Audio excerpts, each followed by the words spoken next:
So there's side of that.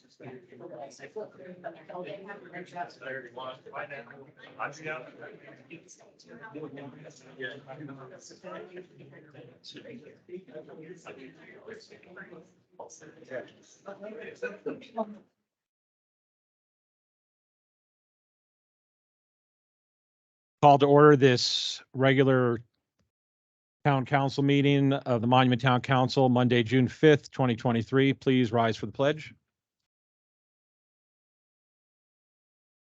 Pledge allegiance To the flag of the United States of America and to the republic for which it stands, one nation, under God, indivisible, with liberty and justice for all.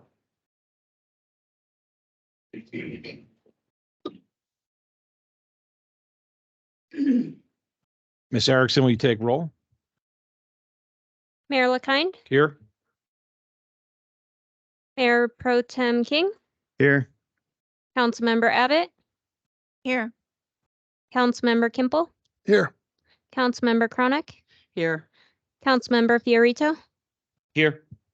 and Councilmember Romanello is on his way. He stated to me that he would be online, is he not? Councilmember Romanello,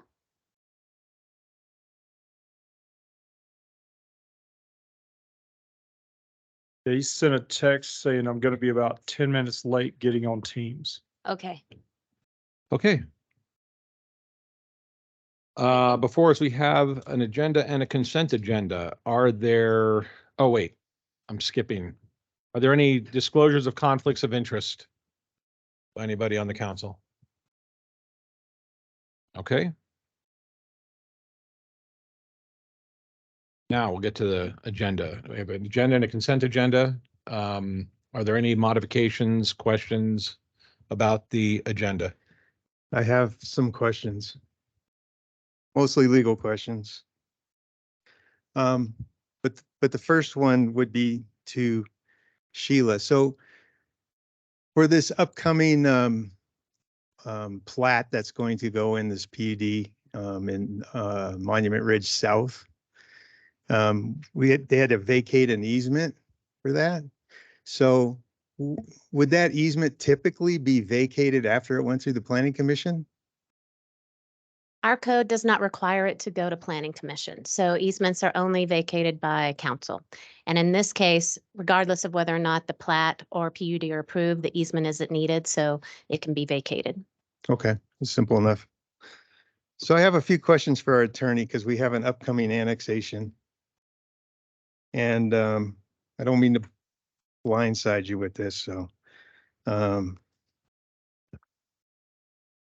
But we have a resolution that says that we've reviewed the application and that it substantially meets the Title 31 requirements. And so that's what I have with it, because I've never seen an annexation done like this. So I just want to have some clarifications, because in the application, it states that the property is contiguous with 1/6 of the town of Monument, and it's not. And that, so that's my first question is, it's not contiguous. And in order to get contiguous, it requires an annexation of I-25.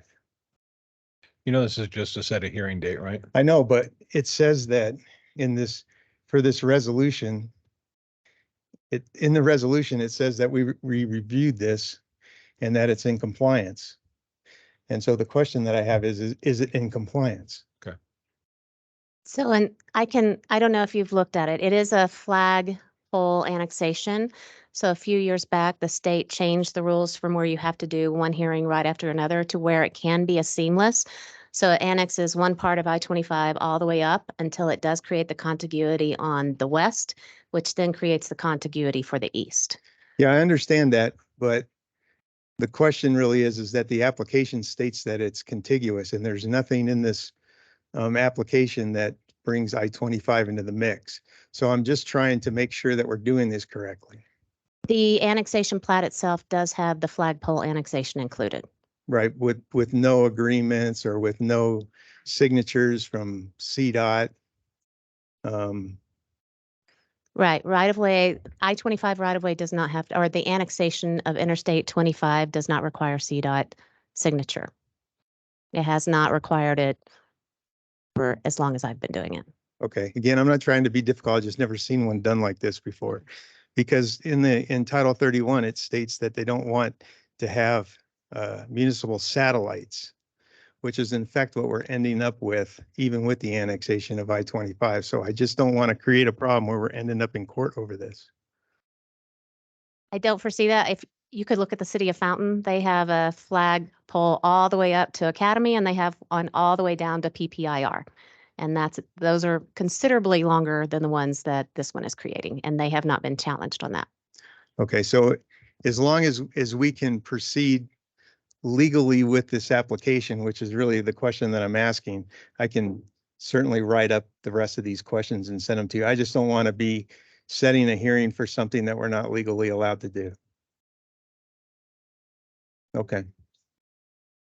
All right, that's really the scope of my questions then. Make a Oh. motion to approve the agenda as presented. We have a motion. We have a second. A second. We have a motion and a second. Ms. Erickson?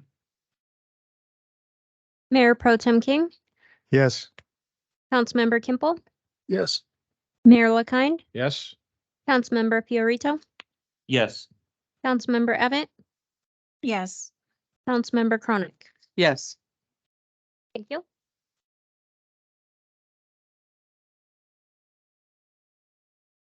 Okay. Next up, we have a presentation from Girls of the West, Pikes Peak Range Riders and Pikes Peak or Bust Rodeo.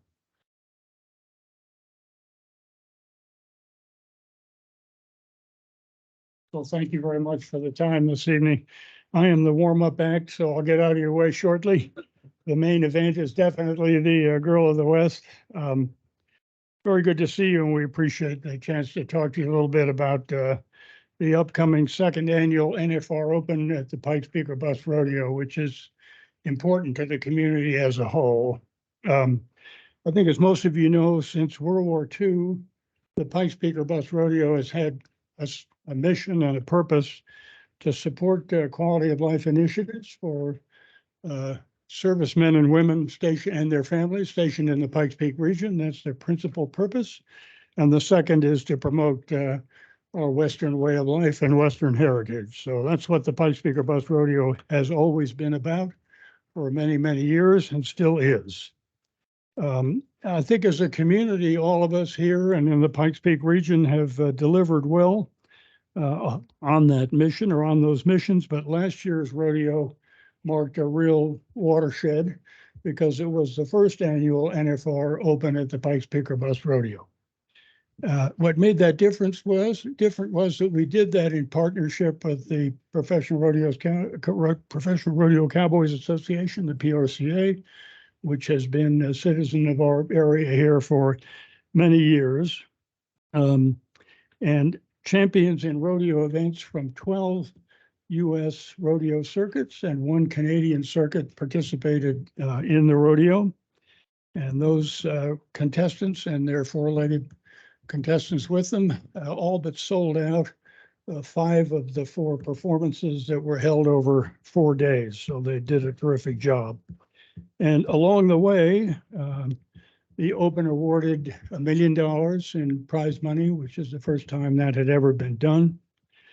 Introduced thousands of new people in this region to the sport of rodeo and the tradition of rodeo. Gave a significant boost to the area's economy.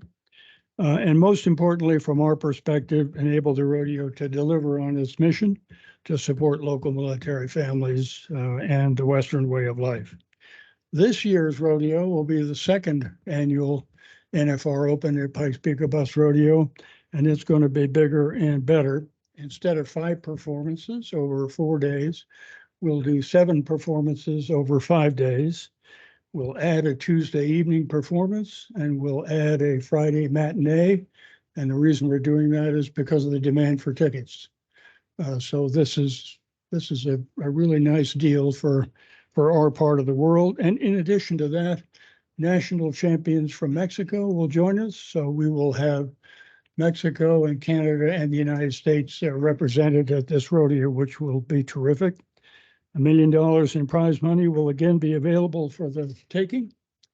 And perhaps from all of our point of view, for the better part of a week, from Tuesday, July 11 through Saturday, July 15, the attention of the Pikes Peak region will be on the sport and the pageantry, the athleticism, and the just plain fun of rodeo and its participants, 2-legged and 4-legged. So we are excited about the second annual NFR Open of the Pikes Peak Bus Rodeo, and we encourage you to come. We'd love to see you, and we appreciate the opportunity to talk to you. And if I can shift gears, I'm going to put on a different hat, same hat, but different speech, and talk a little bit and welcome you from the Pikes Peak Range Riders, of which I'm a longtime member, and the president, who's a terrific guy, could not be here this evening. So he went to second best and asked me if I would say a couple of words to you before we get to the Girl of the West. So this will be the 75th ride of the Pikes Peak Range Riders. I think, as many of you know, there are over 200 members of the Pikes Peak Range Riders. We've been around for a long time, as you know. And the mission of the Pikes Peak Range Riders is actually to promote the rodeo, for the reason that in promoting the rodeo, we help military families and support military families and Western heritage and the Western way of life. So that's what we're about. And most of the Pikes Peak Range Riders work is done through the Pikes Peak Range Rider Foundation, which is a 501c3 charitable organization. And to give you some idea, it's kind of the umbrella organization for the Pikes Peak Range Riders.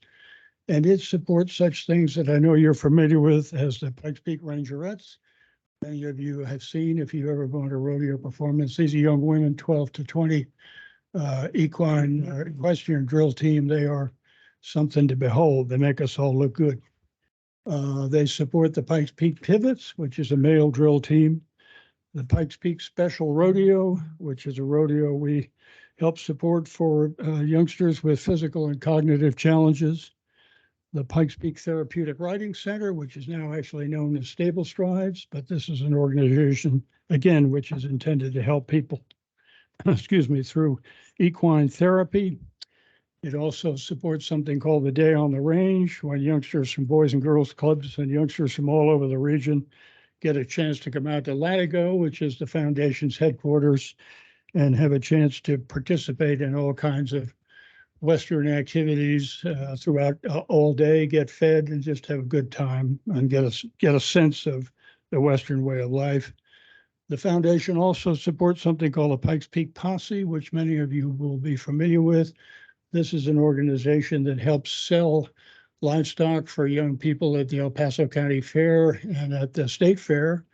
These young people have raised these animals all their lives. They sell these animals at those fairs, and very often this allows them to go to college or allows them to do whatever. So this is a big deal, and we're happy to be part of that. Obviously, we support the Colorado Springs Street Breakfast, which will be on the 21st, I think, this year. And then there is, the Pikes Peak Range Rider Museum, which is also out at Latigo. So the Range Riders are and have always been about community service and tradition, and we are proud to be part of the El Paso County Fair, and for that matter, the NFR Open of the Pikes Peak Bus Rodeo. So we're grateful to have the time to talk with you this evening. If I can answer any questions, I'd be glad to, but I suspect you'd like me to get the heck out of the way so you can get to the Girl of the West, which I'm happy to do. Okay, thank you very much. Thank you. Thank you.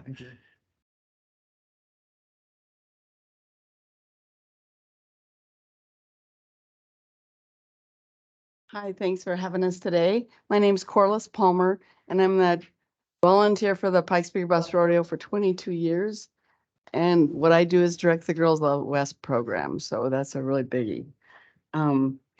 As such, I schedule and escort the girls for about 150 appearances in the summer.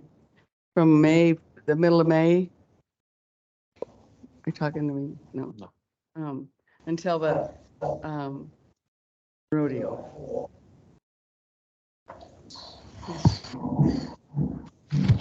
Just give us 1 second.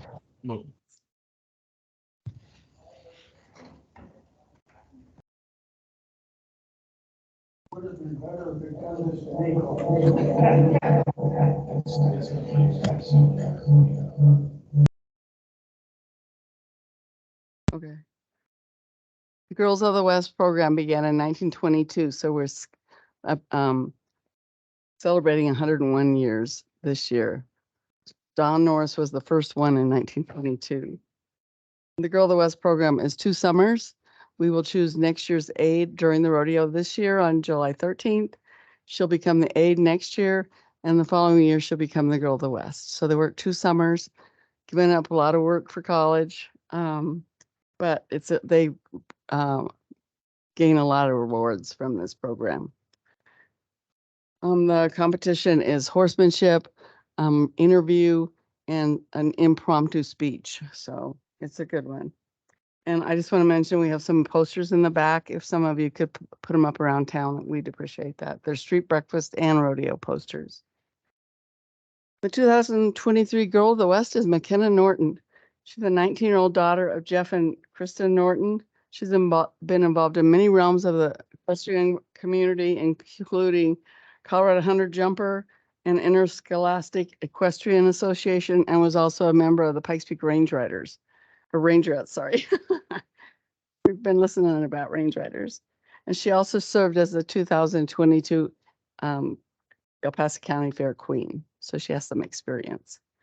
The mission of the Pikes Peak Bus Rodeo is near and dear to her heart, as her grandfather served in the Air Force. And she rides a sorrel quarter horse named Herbie. So please enjoy her presentation. Great, thank you. Hi, my name is McKenna, and I'm the Girl of the West. I serve as the proud ambassador for the Pikes Peak Bust Rodeo, and I am so excited to let you know that pro rodeo world champions and rising stars from across the US, Canada, and Mexico will all be competing for over $1 million in payouts, and it's all happening at the NFR Open at the Pikes Peak Bust Rodeo, July 11th through the 15th in Colorado Springs. Over 200 contestants will bring their talents to the scenic Norris Penrose Event Center to compete in bareback riding, breakaway roping, steer wrestling, team roping, saddle bronc riding, tie-down roping, barrel racing, and bull riding. The semifinals and finals will be held on Saturday, July 15th, when the National Circuit Champions will be crowned. It is important to let you know that the Pikes Peak Bust Rodeo is a very special event for me and my family.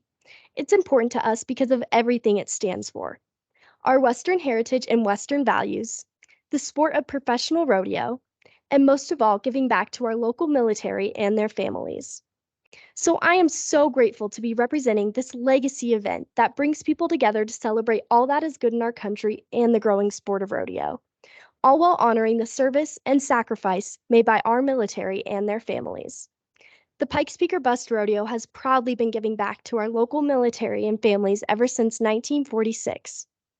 Our local military will be honored at each performance: U.S. Army, SMDC, and MDA on Tuesday night, Fort Carson and the 4th Infantry Division on Wednesday night, the 302nd Airlift Wing and first responders on Thursday night, Guard and Reserve units and educators on Friday matinee, Space Night on Friday evening, the United States Air Force Academy on Saturday matinee, and NORAD and the U.S. Northcom on Saturday evening.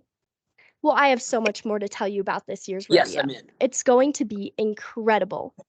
The NFR Open at the Pikes Peak Bust Rodeo will be held July 11th through the 15th, with evening performances Tuesday through Saturday and matinee performances on Friday and Saturday. Yep, that's right.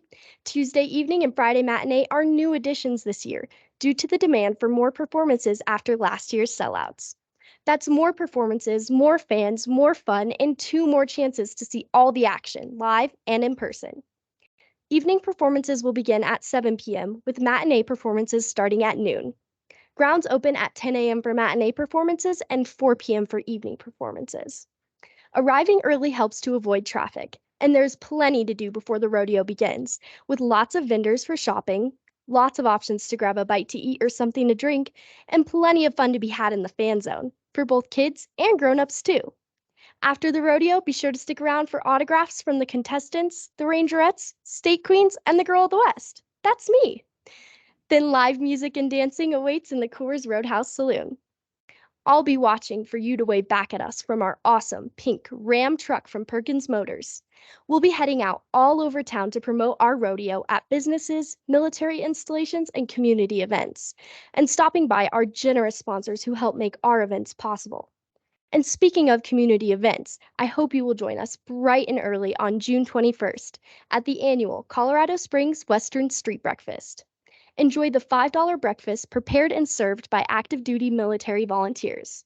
Then get ready for the best in professional rodeo at the NFR Open at the Pikes Peak or Bust Rodeo, July 11th through the 15th at the Norris Penrose Event Center in Colorado Springs. Tickets are selling fast, so be sure to get yours today, online at pikespeakerbust.org. I'll see you there. Yeah, Is there, I've got two questions for you. First one is, how long did it take you to memorize that speech? About an hour. Wow, that's great. And the second one is, what do you ride? What event do you ride in? I actually don't ride in any events, but I'll be carrying sponsor flags around the arena in between each event. Awesome. Thank you very much. what, I didn't hear this. Maybe I got the dates mixed up. What night is Navy night? We don't have a Navy night. It's just our local military. And It's not important. Have you heard we're dropping in number of ships? It's not important. Air Force in space is more important. Don't worry about it. It's fine. Silent service. this is just Ken and I were in the Navy, so it's all good. It's Yeah. all good. Any other questions? Yeah. When was the breakfast again? What, July? June 21st. June 21st. Okay, Yes, thank you. sir. And it starts at 5:30. AM. Yes, AM. It's 0530 for you military. Oh. Any other questions? All right. Thank you very much. Appreciate Thank it. you so much. Thank you.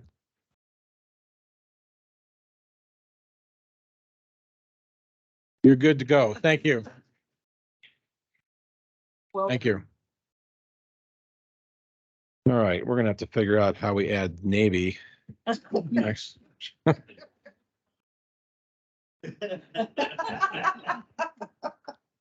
All right, next up, we have ordinance number 11/2023, an ordinance approving a final planned unit development for 705 West Baptist Road, final PD plan for property located at 705 West Baptist Road. Ms. Booth.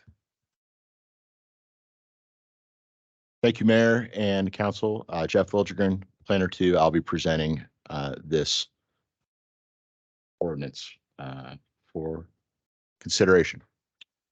I do not have my presentation memorized. Just putting that on the record.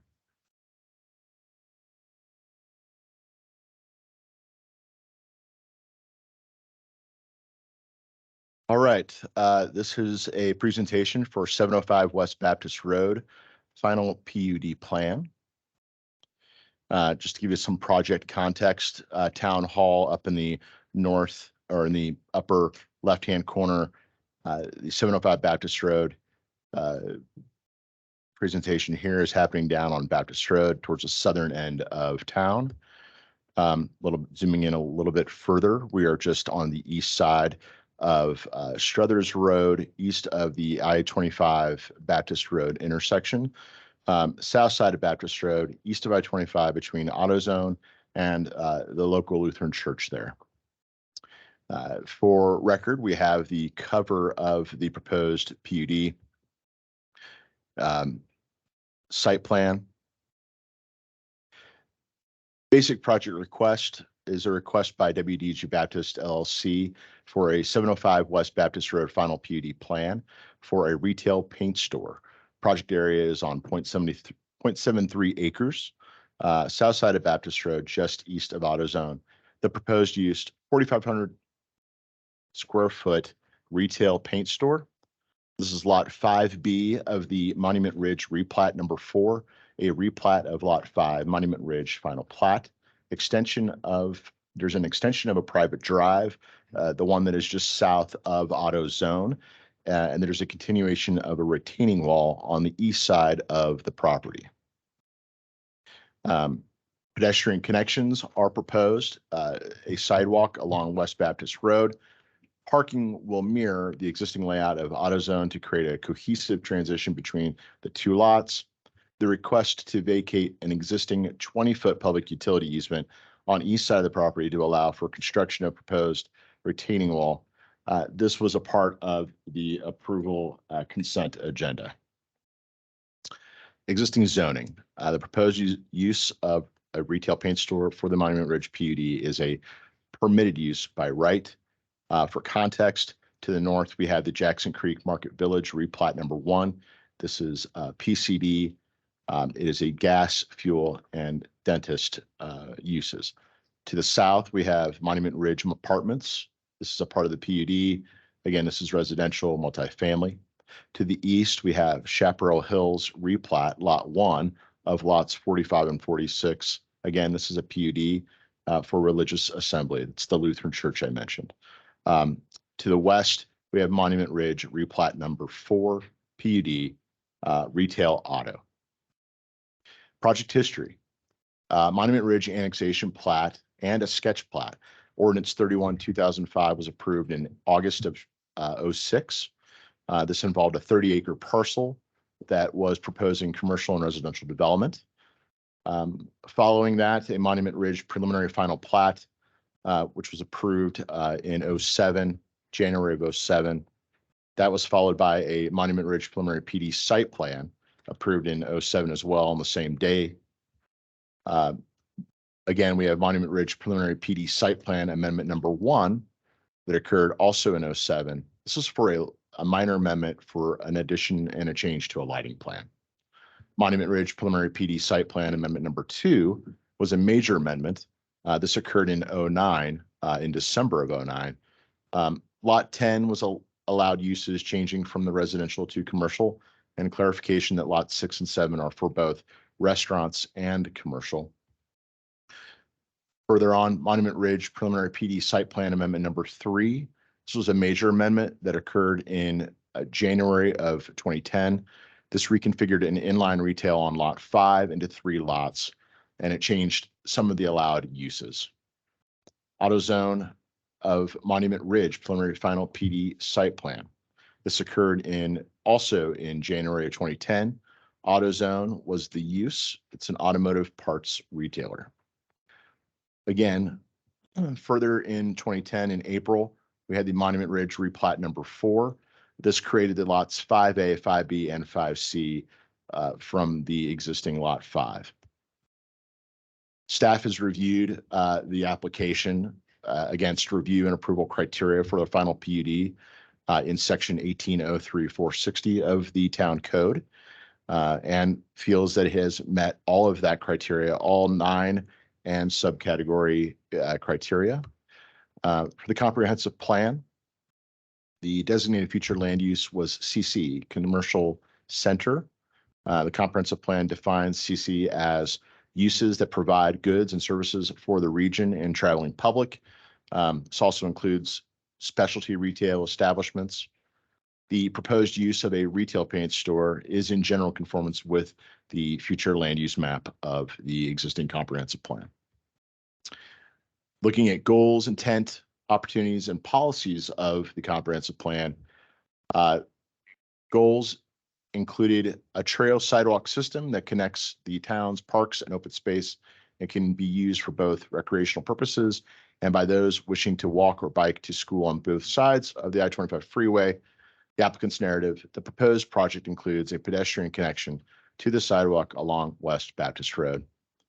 In intent, we found the intent statement of strive to create a sustainable, balanced of residential and non-residential uses that provide a range of housing and employment opportunities for the residents of Monument, continue to provide a wide range of commercial activities within town limits to serve the regional trade area. Staff response, the proposed retail paint store contributes to a balance of non-residential land uses for the town, broadening the availability of services, available commercial goods, and job opportunities for the community. Moving into opportunities, LUG encouraged the highway-oriented businesses to locate in the mixed-use and defined community centers with shared access was identified. Our response staffs, the proposed retail paint store is an appropriate community center land use for the available vacant lot 5B and offers a site design that leverages access off Baptist Road and the South Access Drive of AutoZone. Opportunities EDC, EDE were also recognized. Staff's response, the proposed retail paint store creates more local diversity with another small business for the town, offering local shopping, services, employment. The proposed use rounds out the existing commercial activity hub of the Monument Ridge PUD and contributes to the Tri-Lakes region. Moving to policies, LU5 was recognized. The proposed retail paint store utilizes the available vacant lot 5B land, completing the development area and infilling the remaining commercial parcel. Traffic study.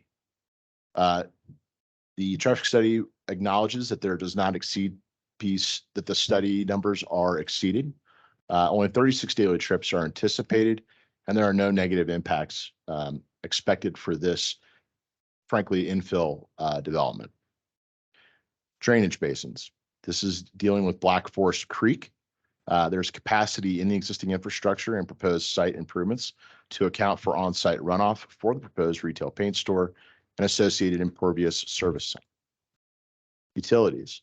Will serve letters were provided by all Triview, Black Hills, and Monument MVEA. In terms of wildlife, wildfire, and geohazard, there's no significant wildlife habitats. There's a low at-risk rating for any wildfires. There's low to moderate risk of any slab movement if you're looking into the geological hazard of the site. Some proposed items for construction include straight shaft drill piers, shallow speared footings, maintaining a positive drainage on the site, and making sure there's a perimeter drain. Public improvements. A public improvement agreement is being drafted between the applicant and the town. Key items in the PIA, sidewalk connection, on-site paving, landscaping, and trash enclosure. Land dedication. For schools, the proposed use is not applicable for land dedication. It's because it is a non-residential use. And for park, this property is within the Triview Metropolitan District. And so all park dedication or fee in lieu components are an agreement with Triview, not with the town of Monument. Public notices were provided, published, posted, and mailed by April 25th, 2023. Staff has not received any letters of opposition or agreement. Staff's recommendation, staff review and opinion, it is consistent with all the applicable zoning standards. It adequately addresses criteria in sections 1803-460 of the Title 18 Town LDC, and it's generally consistent with the comprehensive plan. Our recommendation is approval. 705 West Baptist Road, final PUD plan, based on the findings that the proposed final PUD is in conformance with the review and approval criteria as outlined in the Town of Monument's Land Development Code. This was presented to Planning Commission on May 10th, and their motion and vote. The motion, Commissioner Green made a motion to approve the final PUD. Commissioner Egley seconded the motion. Motion passed 7-0. All in favor. This ends the presentation for 705 Baptist. Okay, is there an applicant here? Yes, we do have an applicant here. Okay, is there anything that you'd like to present or? Okay, any questions from the council? Can we go back to that slide Which one? in the very beginning where it broke down the different Slide.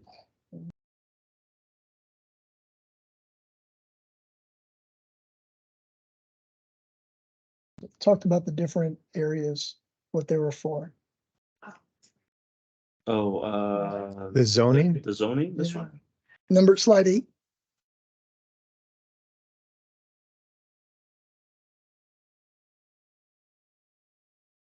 Yes. So the Monument Ridge replat number 4. It says north, south, east, and west. Right? East, lots 45 and 46. Is that's the church that's gonna be above it, correct? That's correct. It's already there. Okay. Okay. I just want to make sure that there wasn't, because I thought, are we cutting into that lot? Oh, So I just, okay.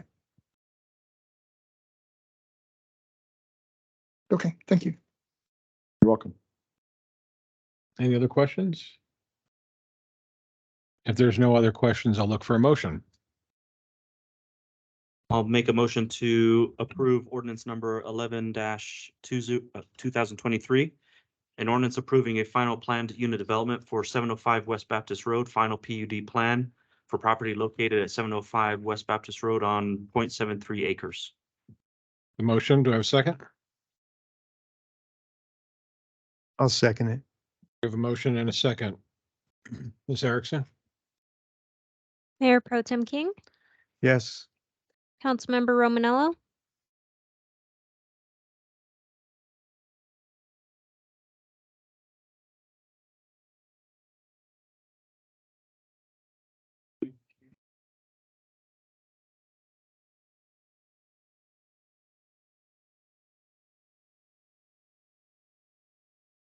send a chat.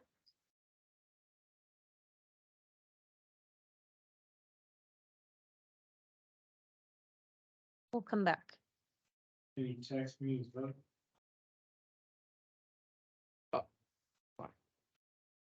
Is that?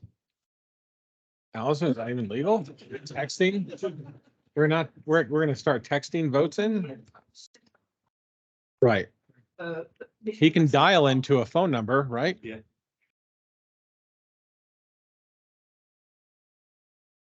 Can call you. You can call Drew. You can call me. You can call Ghostbusters.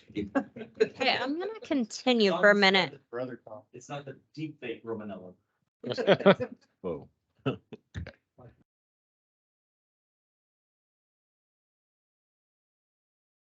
What? What? Yeah, probably, because it's public hearing item. So is there anybody here who would like to speak for or against this ordinance? Thanks for the catch. All right, nobody here. Is there anybody online, Mr. Anderson, who would like to speak for or against?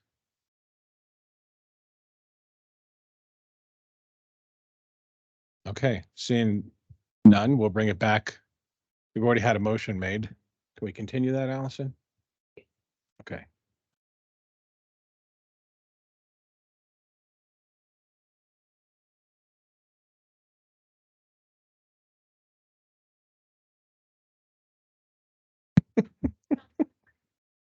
Councilmember Kimple, Yes. Councilmember Abbott, Yes. Councilmember Chronic, Yes. Mayor LaKind, Yes? Councilmember Fiorito. Yes. Thank you. All right, that ordinance passed 7-0. Didn't sound like Councilmember Romanello was under duress or anything on his vote. And we'll move on to ordinance number 12-2023, an ordinance amending sections 12.36.010, 18.03.265, 18.03.380, and 18.07.110 of the Town of Monument Municipal Code. Ms. Booth? I'm going to be doing a presentation. I'll take each item individually. So we're going to be looking at language on window wells, lot coverage, and the definition of family childcare. So the And first these are one- all in one ordinance? All in one ordinance. We're trying not to do a bunch of individual. We're taking them in groups. So we've taken them all to Planning Commission, had them review them, and then doing them through. So in the end, if you have one you want to kill or one you want to take out and consider later, we can do that as part of the motion. But we're trying to just keep, instead of doing a bunch of separate ordinances, doing them in groups. Okay. So how would we do that in a conditional standpoint?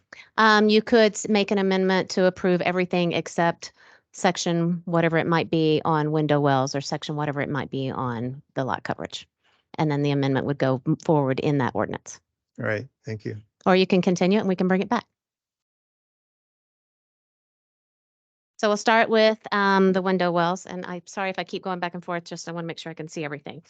So in July 2021, we updated the Land Development Code, and as we've been going through this, we've been identifying some issues or complications. We took one back to you, which was the removal of the appendices, so we thank you for that.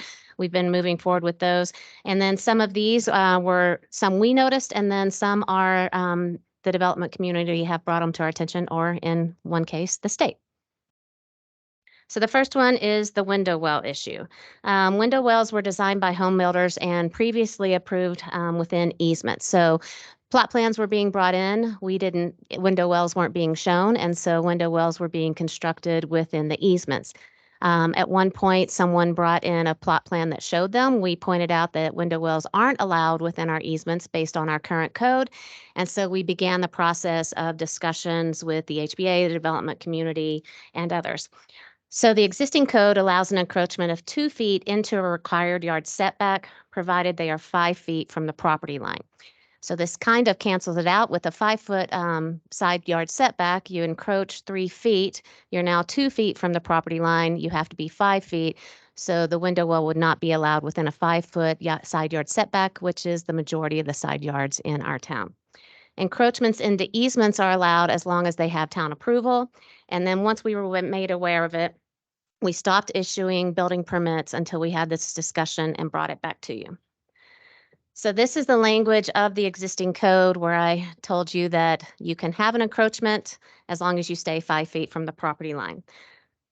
Our request is to modify Chapter 12, which is addressing window wells within easements, and then Section 18, which is projections into required yard setbacks.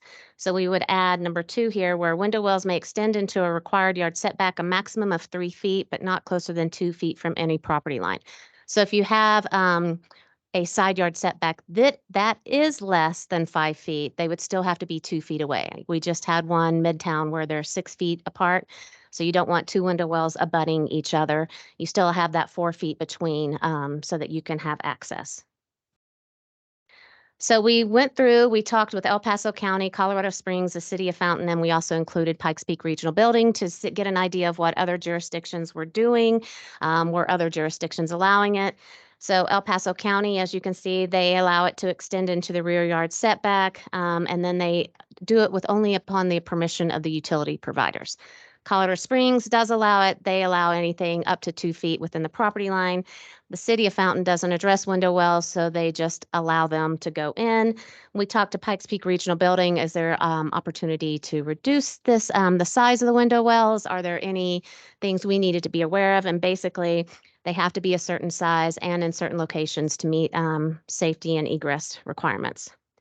So then we met with the Housing and Building Association, HBA, some of the developers, and with some of the utility providers. We had a meeting in this room. Most of the providers were only concerned with corner lots, and that was because there were issues with broadband and I believe it was electrical and gas on the corners. Side yard, but it wasn't in the side yard itself that they were concerned about. Side yard, they said mostly were service lines, but most of them weren't going in there with their big lines, so there wasn't any chance of them not having enough space to fill between. Then we talked to fire about access between, if you do have the 2, you only have 4 feet. They didn't have any concerns about being in the setback either. So after meeting with utility providers, we talked about how El Paso County requires utility providers to look at them on a case-by-case basis. They all unanimously said, we don't really want to be looking at these. It seems cumbersome for us to take each and every plot plan and look and see if we should be allowing them. So we then came out with an outcome. Our current window well standards are not comparable to the surrounding jurisdictions. Placement of window wells within a side yard does not necessarily allow smaller lots, because that was something else that had come up, was if we allow this, will it allow us to get more small lots in? Does it affect the building? And in most cases, they've been doing it for years. We just haven't been seeing them on plot plans because they haven't been showing up. We had our inspector go out and look at some of the lots, our plots that have been built in the last couple of years, and they're already out there. So they've been doing it. They just weren't being shown, and therefore we didn't know that we should be denying these plot plans. And it wasn't just our staff, this is previous staff as well. Utility providers were in support of the update, and we now require all window wells to be shown in the plot plan so we can look at them and the placement of them as well. So we recommended updating the 2 sections of the code that pertain to the setbacks and the easements. We felt it was the simplest and most effective way to resolve the issue. If you update section 123610 general requirements, this is the part that addresses them within the easements. And then if you update section 1803265 measurements and exceptions, that's where we get into an encroachment within a side yard setback, requiring them to be 2 feet from the property line minimum. So do you want to take questions on each individual section, or do you want to go through the whole thing and then ask questions at the I end? think we should do it by section so Okay. that it's fresh in everybody's head as we're going through them. Okay.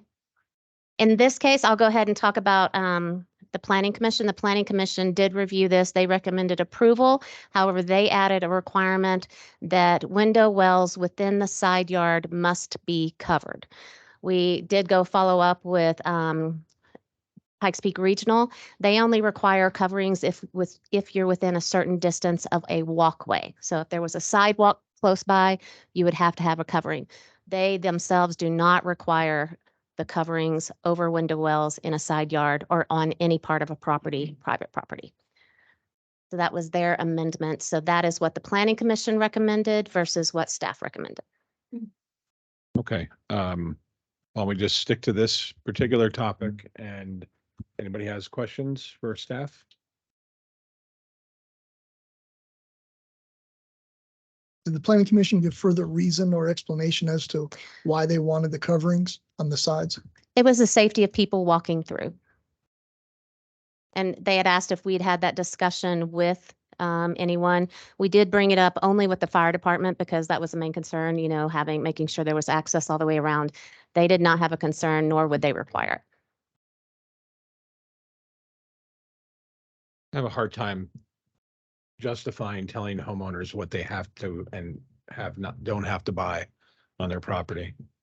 So I'm not sure that I agree with the Planning Commission's request or demand to force homeowners to have window well covers on.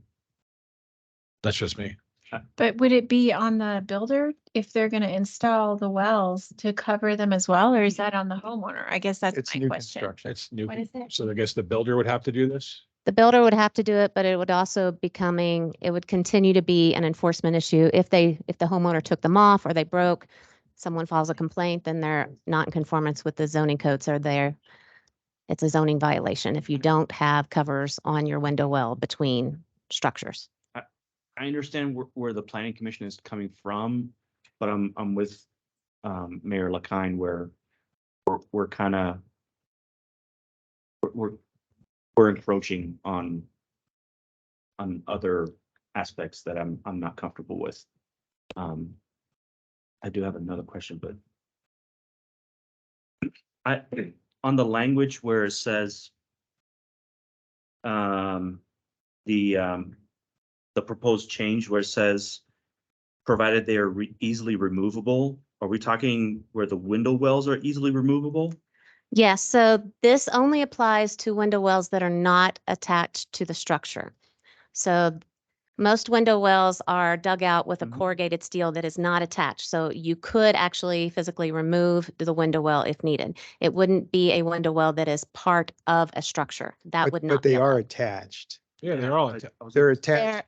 They're bolted to the foundation. They're bolted, but they're not a, You're talking about it's not a part of the foundation. correct, right. Okay, that's different. So Do those exist? Like I've never. where they're part of a foundation? No. Mine are like part of the foundation. They're bolted. They're not. No, they're bolted, but Yeah. I'm talking about concrete.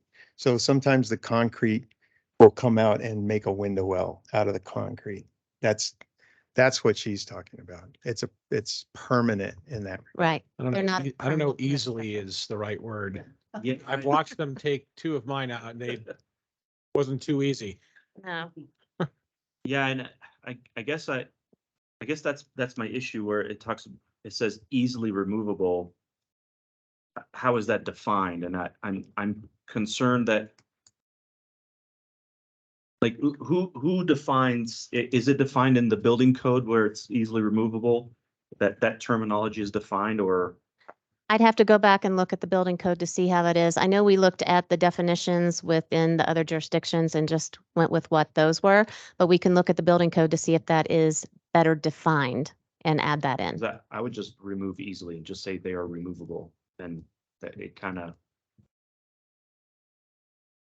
But I would go back and ask the building, the Pikes Peak building code Bubba's, as well as the developers, what does that make it worse if we remove easily? I don't know that answer, but. Okay. Okay, so I have some stuff to talk about, of course.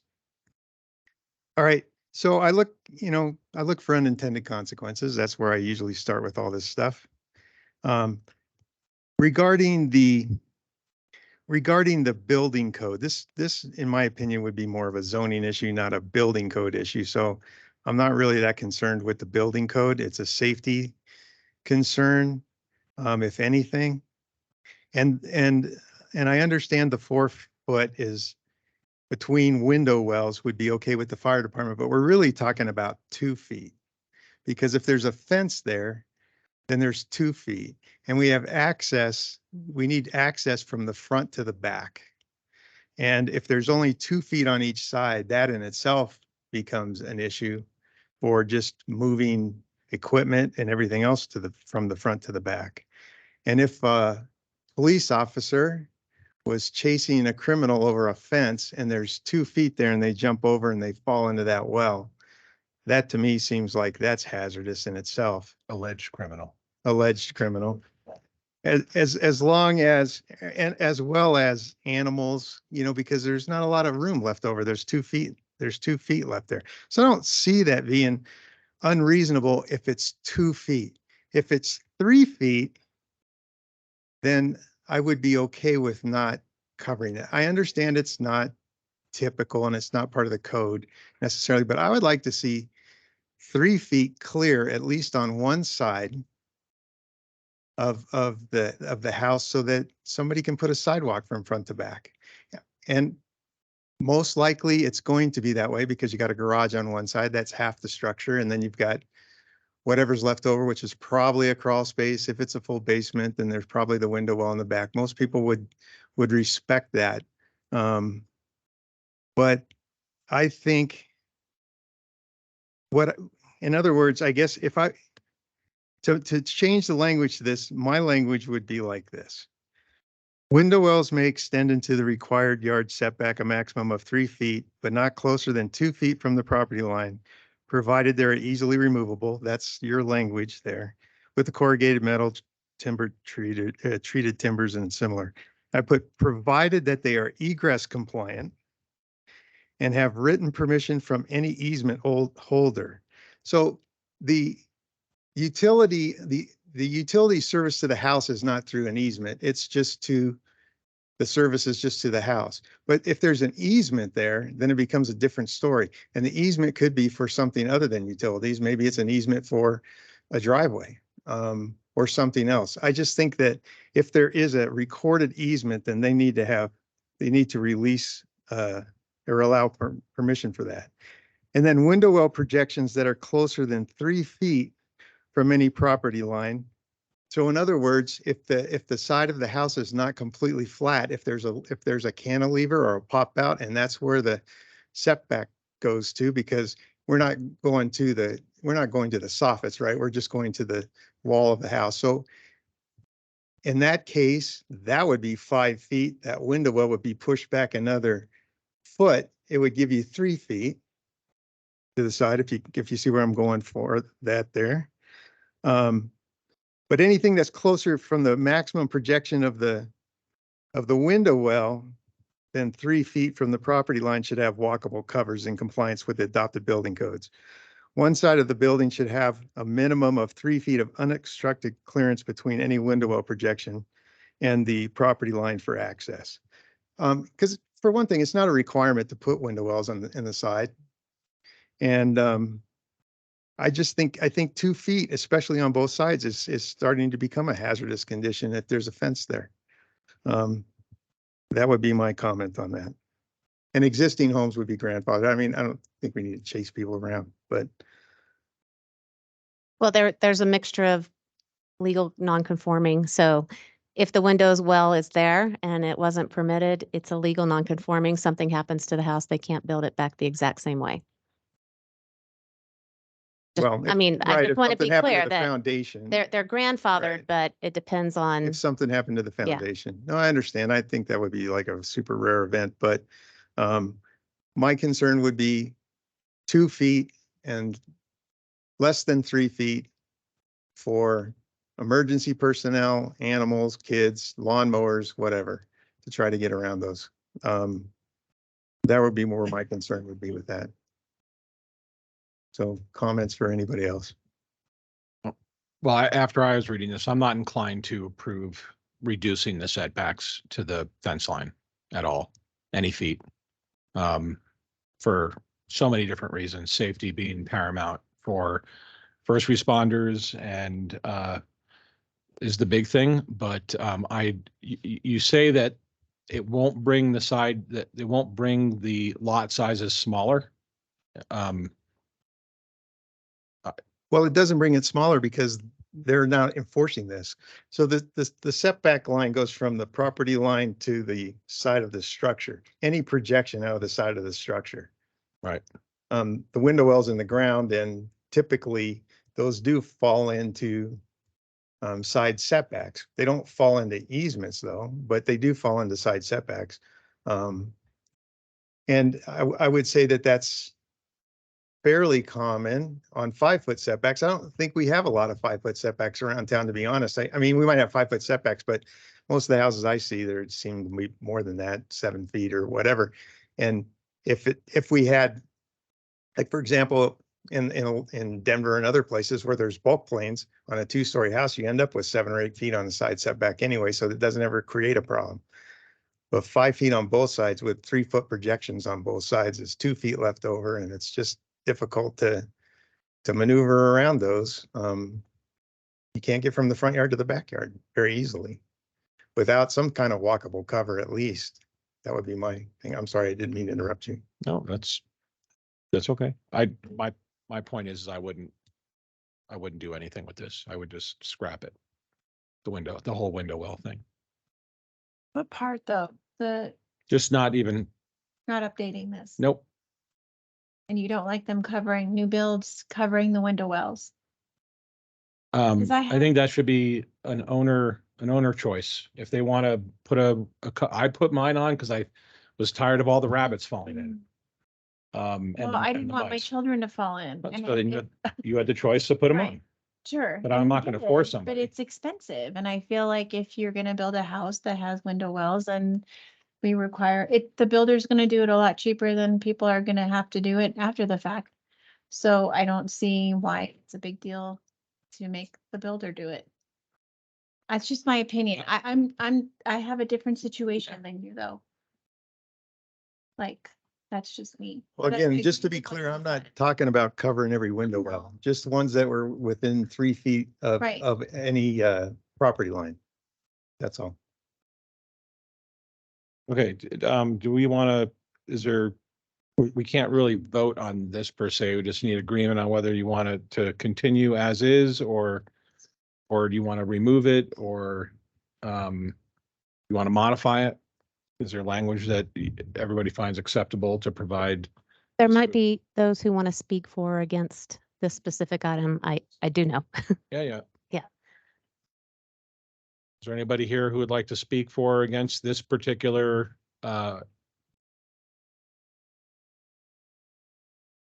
Code?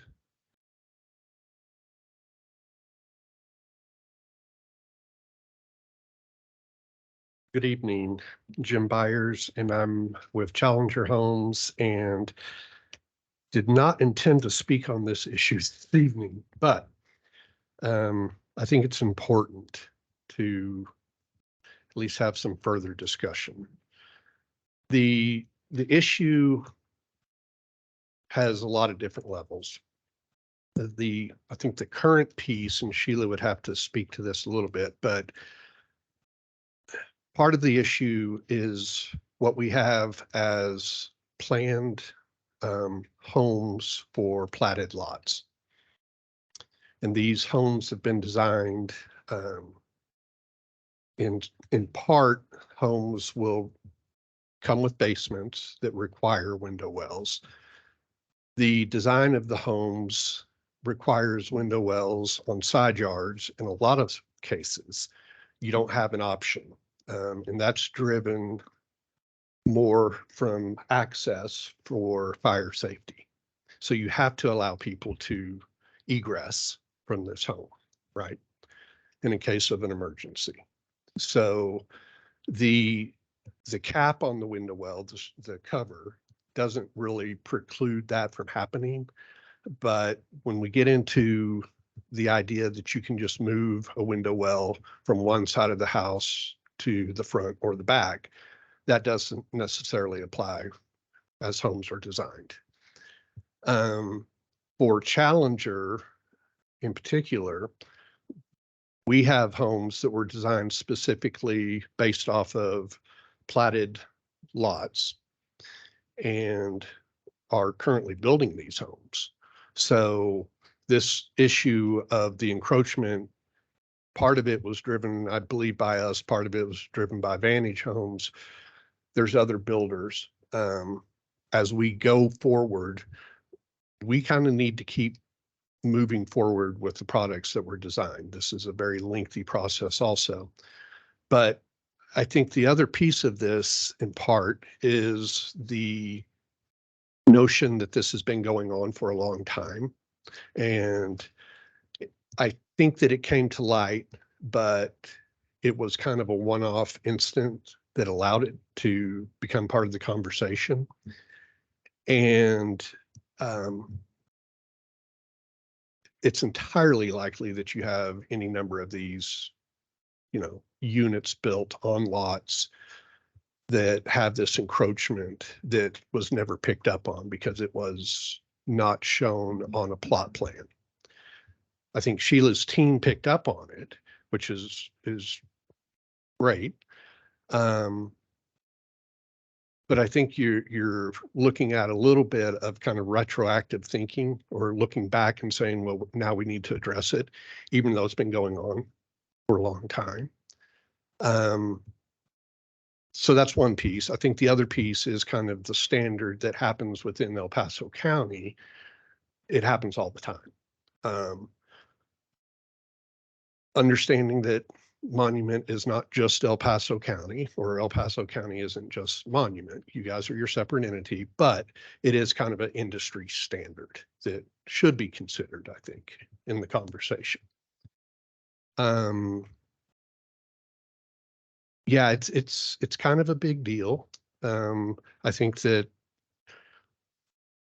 somebody else could speak to it better. That's not really what I do. Is on the home building side, we're on the development side, the land development, but it does affect home builders and it will affect pretty much everybody. As densities increase, lots need to become a little bit tighter because of the value of the land, and that gets driven up, and we all know that conversation. How do you get affordability and all of this stuff? But the way the industry is moving, the way land is being developed and platted, this encroachment is kind of a natural part of that. So I don't know if I did a good enough job of explaining any issues, but it is important to consider what's been happening, I think, in the past, and kind of how homes are being designed. So you're for allowing the encroachment. I'm for, our group supports the proposed language change, as well as I believe HBA has agreed to it all too. Yeah, Well, the proposed language change is relaxing the code. So, yeah. it is. But, so let me ask you this. Do you have any houses that, and maybe you don't know, but I'm gonna ask you anyway. Do you have any houses under construction right now, up in Home Place Ranch that have less than 3 feet unobstructed access from the front yard to the backyard on one side? I don't know the answer to that. We have homes that are under construction at home. Right. I definitely know that. Right, but whether or not this encroachment comes into that, we were part of the early discussion. Our company was, yes. Right. Because a side setback, every house on the side isn't completely flat all the time. Sometimes there's a garage offset or a Absolutely. fireplace or Yeah. something that creates the setback. Right. For which case there's a foot or 16 inches or 2 feet or whatever on a cantilever. And then it doesn't matter as long as there's 3 feet between a projection and the fence is where I'm really going with this. Right. And that, I mean, part of that gets into the whole discussion also of where's a fence typically located. Is the fence coming the length of the side yard and going past window wells as it moves towards the front of the home? Right. That's not always the case. There's also the idea of open rail fence versus privacy fence, things like that. Your scenario where the cop's chasing the bad guy, I guess the bad guy has the same opportunity to fall in the window well earlier than the cop. Well, And then it's an advantage, right? But well, he may still be a bad guy, right? So that's not convicting anybody. But so I think that there's a lot of different levels to this conversation. Well, I know there is. And the language that was proposed has been vetted through the industry, through HBA, through meetings with staff. And I think everybody's pretty comfortable with it. Yes, you're right. It does lacks the requirement. Quick question on the write-up though. As written on the screen, does this standardize monument with surrounding write-ups or standard? Does this standardize us further, or are we becoming different? I think Well, Sheila's better to answer that, but I believe. Based on the 4 examples. Yes. I don't It see, I don't see standardizes us matching anybody in the 4 examples. We do. We match Colorado Springs. They allow anything up to 2 feet from the property line, and we're allowing up to 2 feet from the property line. El Paso County does as well. Theirs is 3 feet of an encroachment. They do not have the language up from the property line. Theirs kind of moves. They have a calculation that varies. And then Fountain doesn't do anything. So when we were vetting it through the utility providers and the HBA, our initial pushback was 2 feet only. You get 3 feet free and clear, 2 feet only. That's when we sat down with regional building, and that's when we had the discussion about the 36 inches of the minimum requirement for the window well. And then we went back to HBA, and our discussion with them is that, we're going with the industry standard that we've had in place with Colorado Springs and El Paso County and Fountain. So we're basing all of our home designs on this. Maybe it was wrong on their part, but that the assumption that you could encroach this 3 feet. And so the designs based on the plats that they brought in are all based on this encroachment being allowed. And then they find out it's not. So it's a big issue if we don't allow it, because it does make them have to go back to the drawing board for a lot of properties. You do have a lot of illegal structures in that their window wells encroach when we don't allow them. So as far as being industry standard, yes, we went back and we looked at the language, and they could drop in their product on our lot, or they could drop it in Colorado Springs and it would still match both criteria. And that's my primary concern is if we're standardized, then it's less guessing on everybody's part. Developers, staff, council members. If this is the standard, then you don't have to wonder. Are we good? To me, if it's standardized, we're good. I mean, it doesn't. But again, there is no standard. That's the thing. This is a zoning is not standardized. I get it, it's commonplace, but you know, Denver has a supplement to the building code that's as thick as the building code. You know, other places have different standards. So I would hate to get caught in that discussion of we're making a standardized approach to El Paso County because it's not standard. To me, standardized doesn't mean cookie cutter. To me, standardized means I've got a plat, I'm going to design a house. What's the standard? The standards, it's the constraints and restraints, right? When you're building a plan, what do I have to do and what do I not have to do? Or what am I not supposed to do? Constraints and restraints. And so this is a constraint that tells the developer, okay, you have plot A of this size, you shall not extend beyond 3 feet. Good. Now I've got my little dotted line of where I can build, and I'm not a builder, obviously. But to me, it sounds like we're providing a clear guidance of constraints and restraints on. Except that it's been part of the code for 3 years already. I mean, we're changing the code. Correct. We're changing the code to. Yeah, we're relaxing it. We're relaxing it so now that window wells are eliminated from the code that already existed. It's crossed off right in front of us.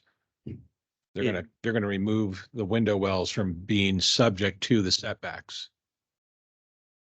They were Whereas- already, they just couldn't be encroach as far. Right.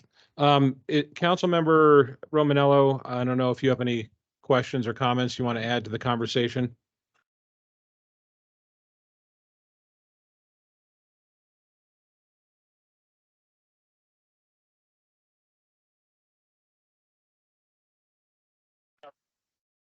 New construction and having, now I'm hearing myself, this stuff crazy. New construction and having at least 2 feet worth of walkable space from a window well to a fence or wall line. Is that what I'm understanding here? Yes, and yes. Yes. Okay, and then.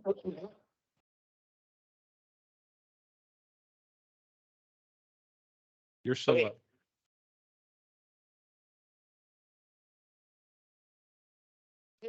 This would apply to new construction to make sure that there would be window covers on them if there wasn't 2 feet. Is that correct? That was the Planning Commission's recommendation.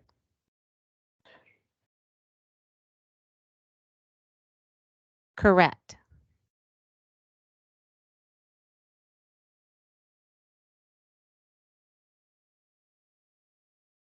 Thank you, Councilmember Romanello. Mr. Lusby, did you want to add anything?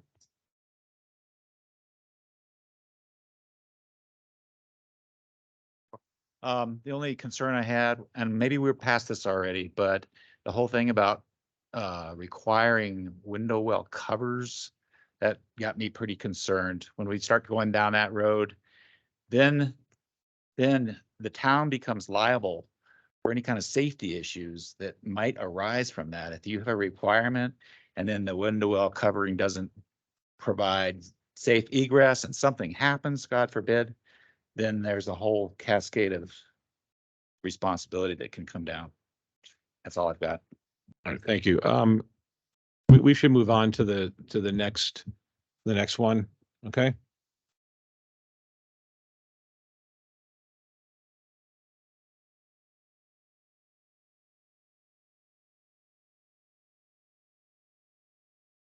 Let me start over. We received numerous requests for zoning verification letters for family childcare homes, and we received one recently and we wrote a denial letter because our code had a definition that limited the number of children and the number that was applied for was over that number. So we wrote a letter of denial. We sent that back to the childcare provider. She then sent it to the state and we got a letter from the state saying we were out of compliance with the state. Colorado staff House Bill 21-1222, which requires municipalities to treat family child care homes as residential use, which is what we do. So they're allowed in all residential areas. It prevents local regulating agencies from limiting the number of children in care below a provider's state-sanctioned licensed capacity. That's where we were at fault. So we only had family child care home, not a large child care home. We received a letter from the Assistant Attorney General telling us we needed to fix that. We consulted our town attorney to see if this was something that home rule oversaw or if this was a matter of basically statewide interest, and it was determined that it was. Therefore, we had to come into compliance. So regardless of what our code said, we had to approve the zoning. So we wanted to go one step further and bring our code into compliance. So what we are doing is looking to add, update the definition of family child care home, add the definition of large, and then we would also be updating our zoning table to add a note that says family child care includes both large and small. We also added language to reference Colorado Regulation 25098 as it exists or may be amended so that maybe we can avoid this in the future. If they do amend it again and increase the number and we don't have any say-so over it, we still have this that we can refer back to and say as it was amended, we can go forward. So that is the request on this one. Our current definition is not in compliance with Colorado state law. Safe, abundant, and affordable childcare is a matter of statewide interest. This is the residential use table, and as you can see at the very bottom in the tiniest lettering ever, family childcare home includes family childcare home and family childcare home large. So that was the second part. So we added the definition and a note to make it clear. So we do recommend approval of adding those changes to the code to bring us into compliance with the state. This does not extend any more numbers. It's the minimum. Whatever It's the state minimum. has. As currently written in that House bill and the definitions that the state has, we are not doing anything more than what the state currently allows with or without our approval. And what that, Allison, that law that specifically stated this was a statewide concern in it, and that home rule was not subject to its own interpretation or modification. Of course, the state knows better, so. Right. Okay, any discussion on this one? Are we good with complying with the state's law? Well, I'm not, Right. I mean, we have to, but what does it mean? I know we're adding large, but it says up to 12 kids. Is there a way to say the house shall be this big? Like, what if it's a small home with 12 kids? We do not have any authority to regulate that. That is regulated by the state. The only thing we had authority to do was the zoning and if it was allowed, and that has been slowly eroded so that it's allowed. We can only regulate family home care as a residential use. You can't treat it like a commercial childcare. Used to, you could look at traffic, parking, all of those types uses, but it's similar to when RILUPA came in with churches. You can no longer really look at them. You have to treat them separately. So There's a place, time, and manner for this. Can you regulate the time that the business can be open? we have to treat them like a residential use, and we do not regulate the hours of residences. But who monitors? What if they have, I mean, there was an incident years ago about something in Colorado Springs where they had too many children in the house. They had a wall that was built up and the children were Like, behind it. Monitor, does somebody, do you know? That is the state's regulation, not ours. Yeah, We It's a- do license them as a business though, correct? correct. And they're paying a fee to. Okay, And then, but you also mentioned that the state licensed them for a certain, for the number of kids that they're authorized to supervise. Yes. Okay. And that typically is based on a size and a capacity and staffing, but that is not a zoning issue. Zoning, even before, we would have only been looking at traffic, parking, hours, and then the state would determine how many they could or could not have. Okay, so the state then is obligated to monitor that they're complying with all of the Yes. Is requirements. that written in the law too, that they funded this? Is this a state funded mandate that they have a department set up to monitor this? Because if this year's legislative session is any indicator, they make up departments and they don't fund them. There's no oversight and nobody's going out there and actually validating that these businesses are running in compliance. So this department has been around, the one that does that licenses. They do, and they do inspections. I mean, having had kids in child home care, the inspectors do come out and look. I don't know how regularly. I just do the zoning, Right. and I don't do zoning on these anymore. So I can just tell you personal experience. But I do. There is a department that does go out. They do the inspections. They license them. They have to get relicensed. That's why we get the zoning letters, making sure that they're still allowed in our zoning. Okay, any other questions before we move on?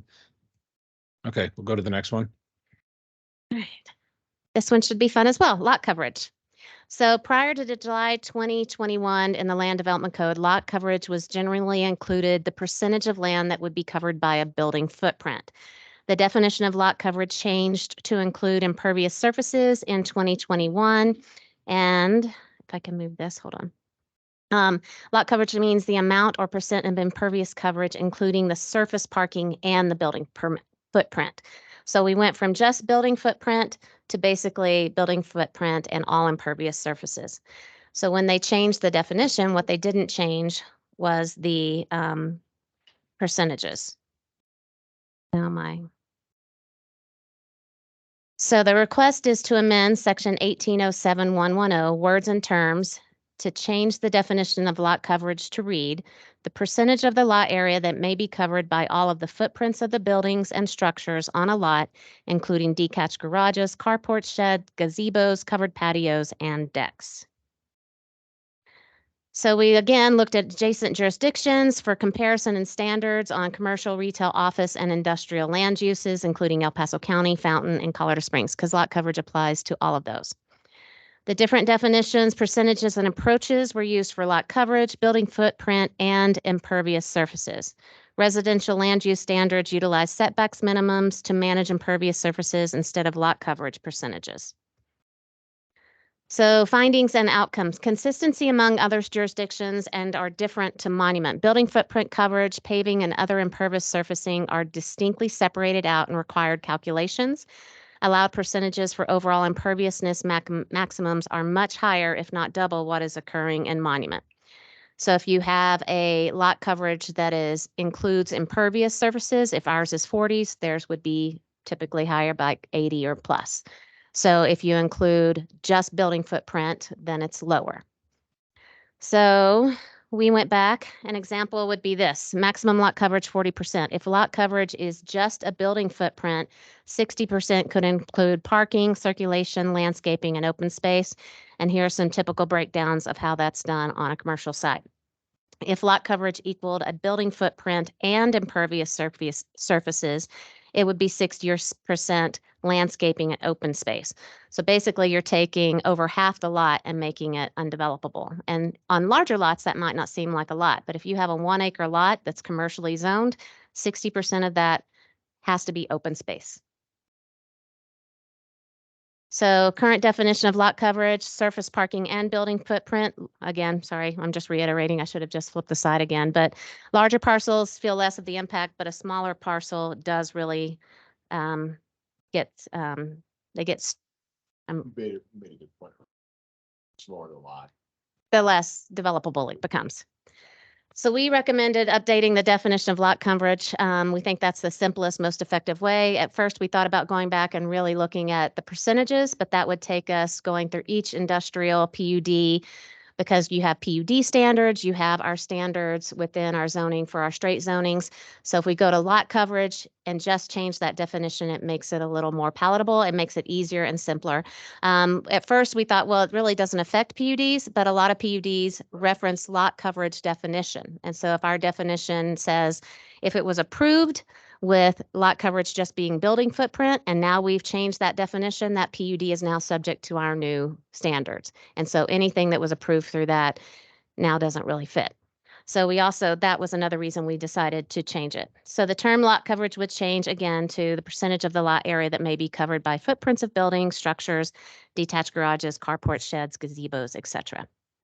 The reason we went with that, again, looked at industry standards. Some of the definitions have all these exceptions and additions. This one seems the most straightforward. It fits residential and commercial, and it really hits on building footprints of almost everything that would impact your lot coverage. Okay, I'm sure this one's going to be fun. You want me to go? Get it out of the way. Okay. So first off, the lot coverage definition is pretty typical across the country as far as the lot coverage definition goes. Where the problem is like you say, the percentages. But Manitou is pretty typical to what we have as far as the definition goes. They spell out their coverages different. And the definition hasn't affected so far any PUDs, because the PUDs are writing up their own zoning regulations, and they're all been approved for much higher coverage than the definition of lot coverage. So the impervious areas is what needs to be addressed, because it's more than just lot coverage. So in some places they have lot coverage and floor area ratios and other things. So you can see and imagine what the subdivision is going to look like and the spacing between the buildings, but also address impervious coverage, because impervious coverage affects detention ponds and streams and runoff and flooding and other things. So just eliminating impervious coverage is something I don't think we should be doing. I'm okay with the lot coverage as far as a building part of it goes, but I just don't think we can let impervious coverage go, because if we have a subdivision of 300 houses and our code doesn't have anything in it right now that speaks specifically of straight zone single family as far as impervious coverage goes, it just says that anything that's pervious has to have a certain type of landscaping, but it doesn't state how much of that area has to be pervious as opposed to impervious. And if in theory, 300 house subdivision, everybody put concrete all the way around their house, it creates a lot of problems. So I think that there needs to be some type of impervious coverage limitation, and a lot of places have that.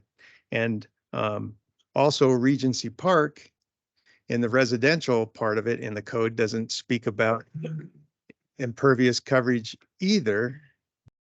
And without it being a PUD, in theory, that could be 100% impervious, because there's no landscaping requirements other than the code that states that 60% or 40%, whatever it is, lot coverage is all that's permitted. So according to the EPA, when impervious surfaces reach 10 to 20% of local watershed area, surface runoff doubles and continues to increase until at 100% impervious surface coverage. Runoff is 5 times that of a forested watershed. So excessive stormwater runoff also increases the potential for flooding and the water quality downstream. So I think we need to figure out what we do about that. I agree. So some places do separate out impervious and lot coverage, or they roll them together. The only thing that we have that limits impervious are our landscape standards and our setbacks. You can pave, oh, well, your parking ratios, but you can still overpark. So parking ratios do to some degree, but if you have to have so many trees and so many shrubs and such a percentage of turf down for your commercial and resident or your multifamily, in essence, that does address the impervious, not to the level that you're looking at, but that is something we looked at. Is there are some things in our code that do address imperviousness, so you can't do 100% concrete, but I understand where you're going. It's just to address it for this, we just wanted to get it done so we aren't handicapping some of these, but we can go back and look at it and add some a definition and some standards that we think fit. But right now, you couldn't do it because landscaping standards do require certain percentage based on the standards that we have. But I didn't see that in straight zone districts, only in PUDs. No, in straight zoning, and if you look at our landscaping code, you have so many trees for each residential unit. You have so many shrubs per square foot. You have so much turf. Now, there are limitations on the amount of turf in single family as far as turf, but you do have to have a certain percentage that is built into your development. And in the PUDs, again, some of the PUDs reference our lot coverage definition. So if we change the lot coverage definition, it changes the PUD and what they could do.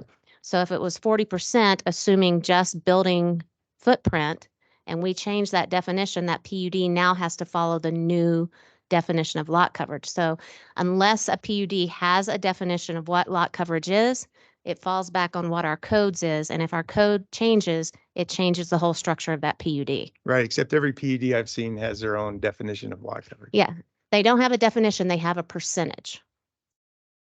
So that is that when we were doing our research, it says lot coverage and the percentage, it does not have a definition. So it goes back to whatever is in place at the time. So how would those have gotten approved then? Yeah. Well, I mean, Monument Junction didn't get approved before that, so. I'd have to go back and look. I don't know. I'm pretty sure I've seen, and you might be right, I'm not gonna argue with you, but I'm pretty sure I've seen PUDs with their own definitions of lot coverage. I'm not saying they aren't, but I'd say the majority that we looked at, that we saw, did not have a definition, just a percentage. I just think we need to address impervious coverage.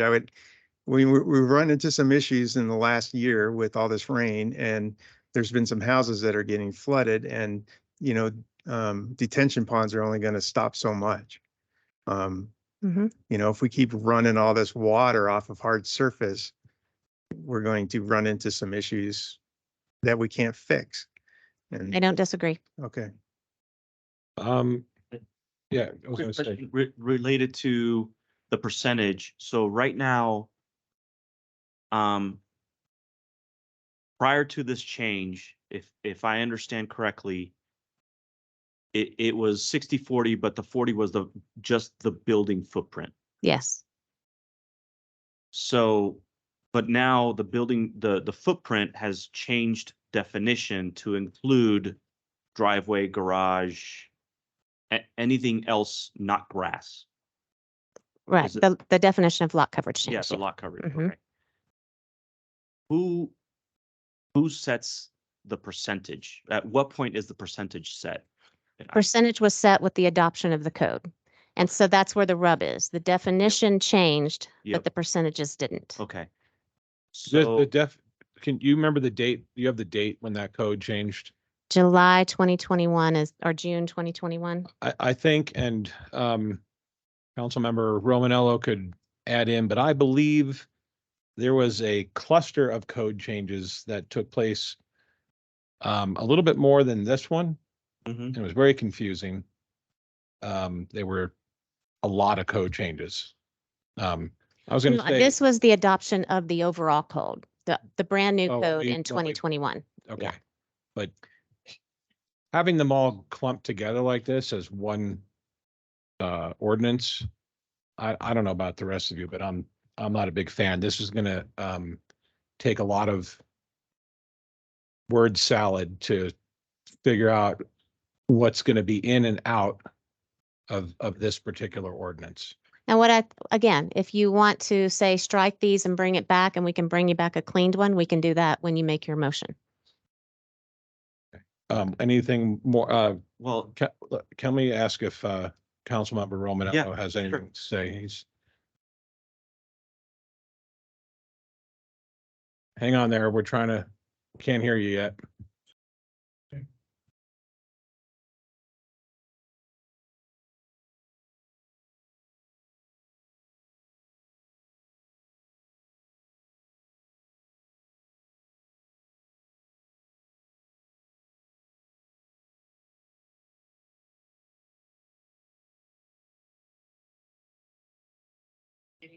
This is that we're doing that, but if we can go back to the slide that shows what it is now versus what you're proposing, I'd appreciate that. Okay, well, the percentages, you were just there, the one that had 60% on it. Okay, there you go. So can you just explain to me again, just what the numbers are now and what you're proposing they do based on the way the language or the footprint has changed? So if you look at the 40%, that's the lot coverage as it used to be defined. So if it was just a building footprint, 40% of your lot could be building footprint, 60% could include landscaping, parking, driveways, sidewalks. The new definition almost flip-flops that. 40% would be all of your development. That would be your building, your sidewalks, your parking, and 60% would be your landscaping, drainage, and open space.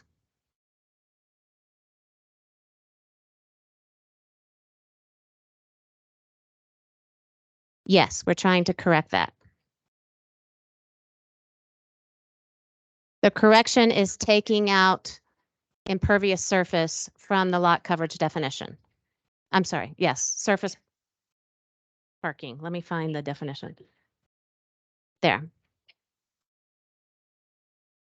So basically, the lot coverage would only be building footprints again.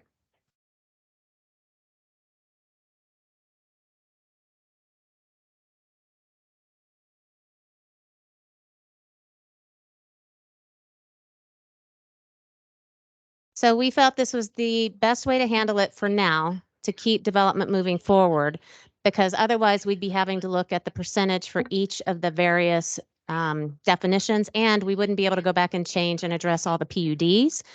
The other issue is to look at imperviousness, which we can come back with definitions and percentages for that, look at what our landscape standards require, and then see if we can add to that.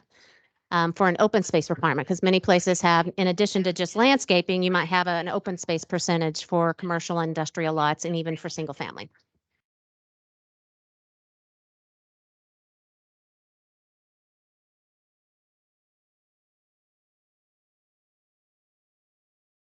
No, That was my thinking. oh, each individual modification tonight?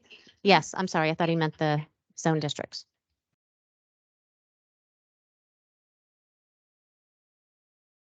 That's correct. Okay, let's stick to, is there any other questions on this particular?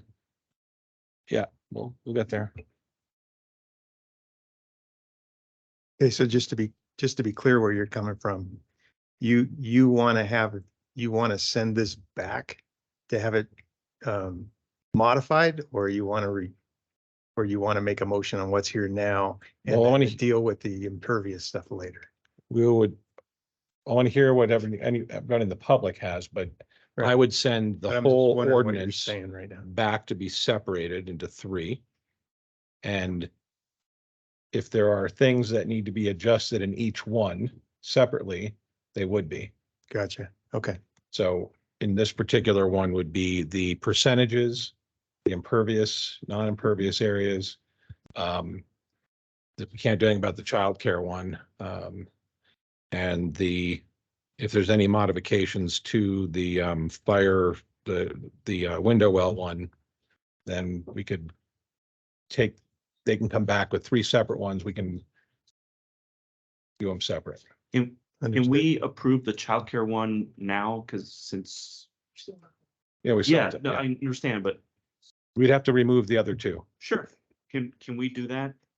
That's what I just asked our counselor, that you could approve the childcare one and use this ordinance number and then remove the other 2, continue those to the next meeting. We'll assign new ordinance numbers Okay, to them. so we're gonna, it's because it's a public hearing item, and we didn't really bring up the childcare one in the public. So if you have something for or against the childcare code change, as well as the code change for the lot coverage, anybody would like to speak about those?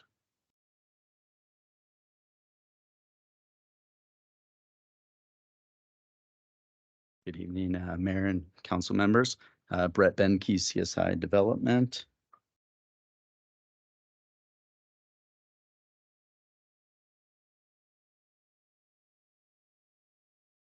Okay, to answer a couple of the questions. So as for the landscape minimums, within non-residential areas, you guys currently have a 10% landscape minimum area. And then like within the village at Jackson Creek, for example, that was a PUD. We had a 15% landscape minimum area. So we set it at a different standard above the town standard. Going back to the land development, Sheila covered most of what I was kind of going to talk about, which was kind of the prior building code, Regency Park definitions, and how they had maximum building coverage, building ground coverage, and maximum lot coverage. All of those were used interchangeably. And so it's obvious that something needed to be corrected. The definition was corrected, but as you said, impervious area got thrown into the mix, which previously building ground coverage was defined, and that was the portion of the ground on any building site which is covered by structures having a floor, walls, and fully enclosed roof. And so previously, maximum building coverage for PRD 10 was 40%. For PCD, it was 35%. And for PID, it was 40%. So since that land development code was approved in June or July of 2021, many PUDs have been approved that include a lot coverage definition that specifically excludes impervious area. Monument Junction, Connexus Phase 2 and 3, and Village at Jackson Creek, for example.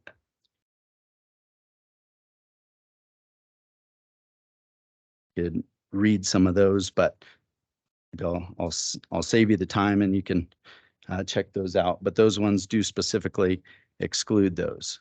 Even KFC, that was just recently final PUD that was approved. Monument Marketplace, for example, was approved and it has lot coverage not defined with a 40% maximum. KFC comes in, goes on that lot, and they just state percent of land covered by buildings as a 40% requirement, even though they only had 8% building area. Well, their parking and sidewalk and everything, I don't have the specifics on that one, but I'm going to take you through a number of other ones. It's likely probably in the 60 to 70% range, which far exceeds the lot coverage definition as it's currently defined. So going through a couple of examples, Jackson Creek Senior Living, the building coverage was 20.3%. The pavement and hardscape were 41%. So the total lot coverage using the current definition would be 61.3%. So then that left landscaping and open space to almost 39%. Woodman Valley Church, 8% building coverage.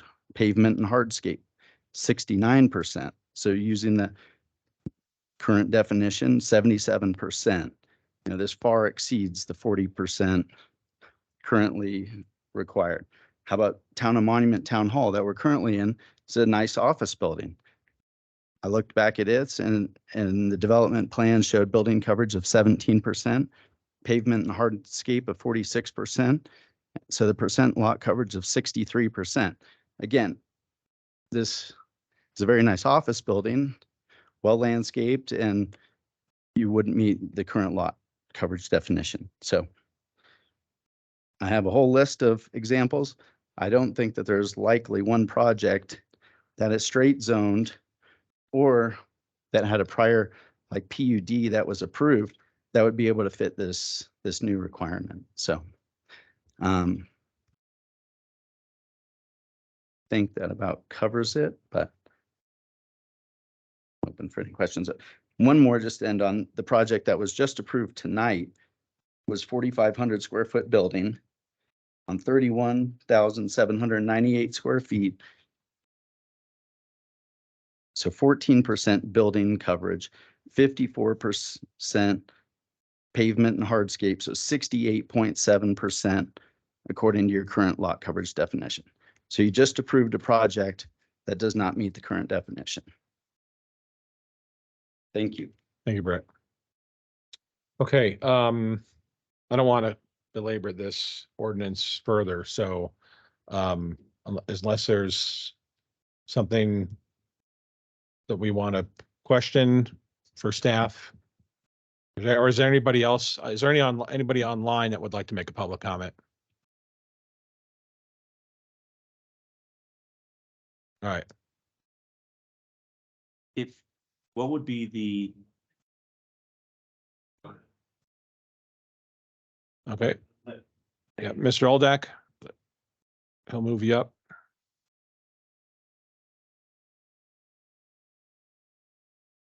Mr. Oldak, you can unmute. Okay, great. Yeah, I just saw that I can unmute now. Can you hear me okay? Yes, sir.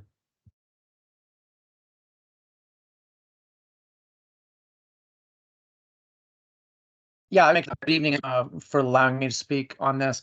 I was just going to ask that the respectfully the council members and the mayor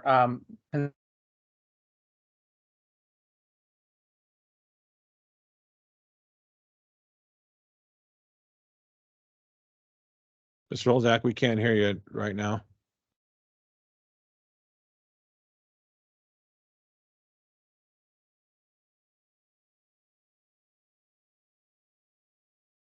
Can you hear me now?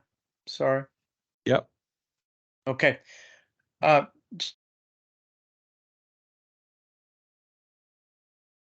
And we can't hear you again.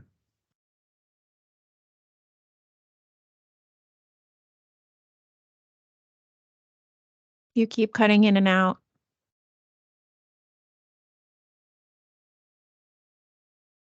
Okay, Mr.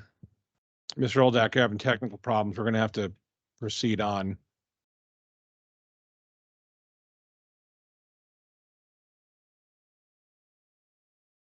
So is there any other comments? I'd like to know what impacts if we delay the first and third ordinance adjustments, changes, what you want to call it.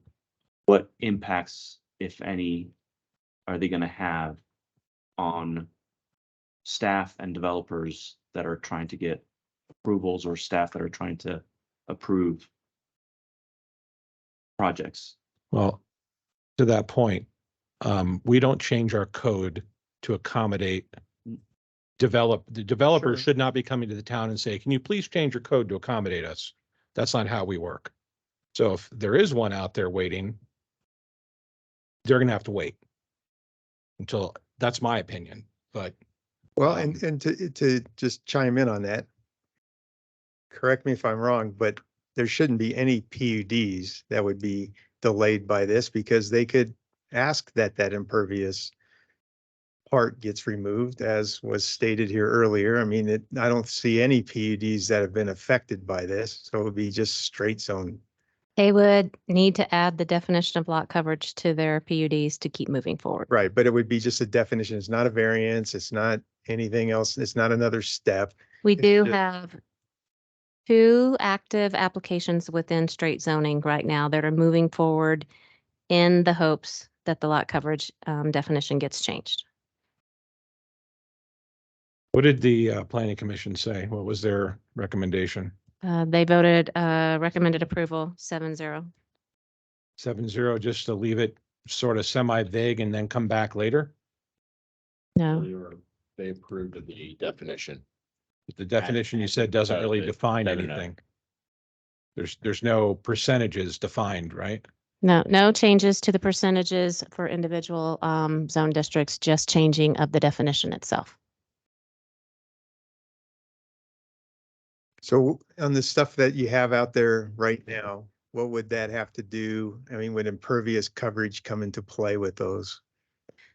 If you want us to look into impervious coverage, and depending on when the application is going through the process, it would apply to them. So if you asked us to come back and come in with some changes to the code to address impervious surface, and we were to get that in within the next 2 to 3 months before something else came forward, we would impose it on them. But in most cases, imperviousness and impervious code or an impervious requirement isn't going to be negatively impacting anyone. Most of them build in some type of imperviousness.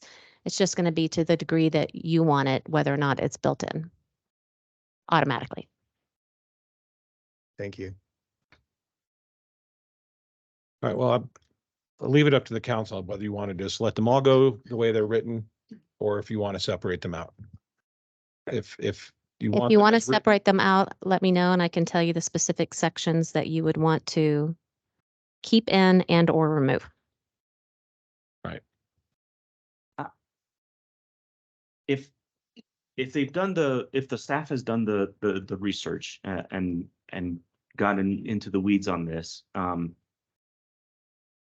and the planning commission approves it or has recommended approval, and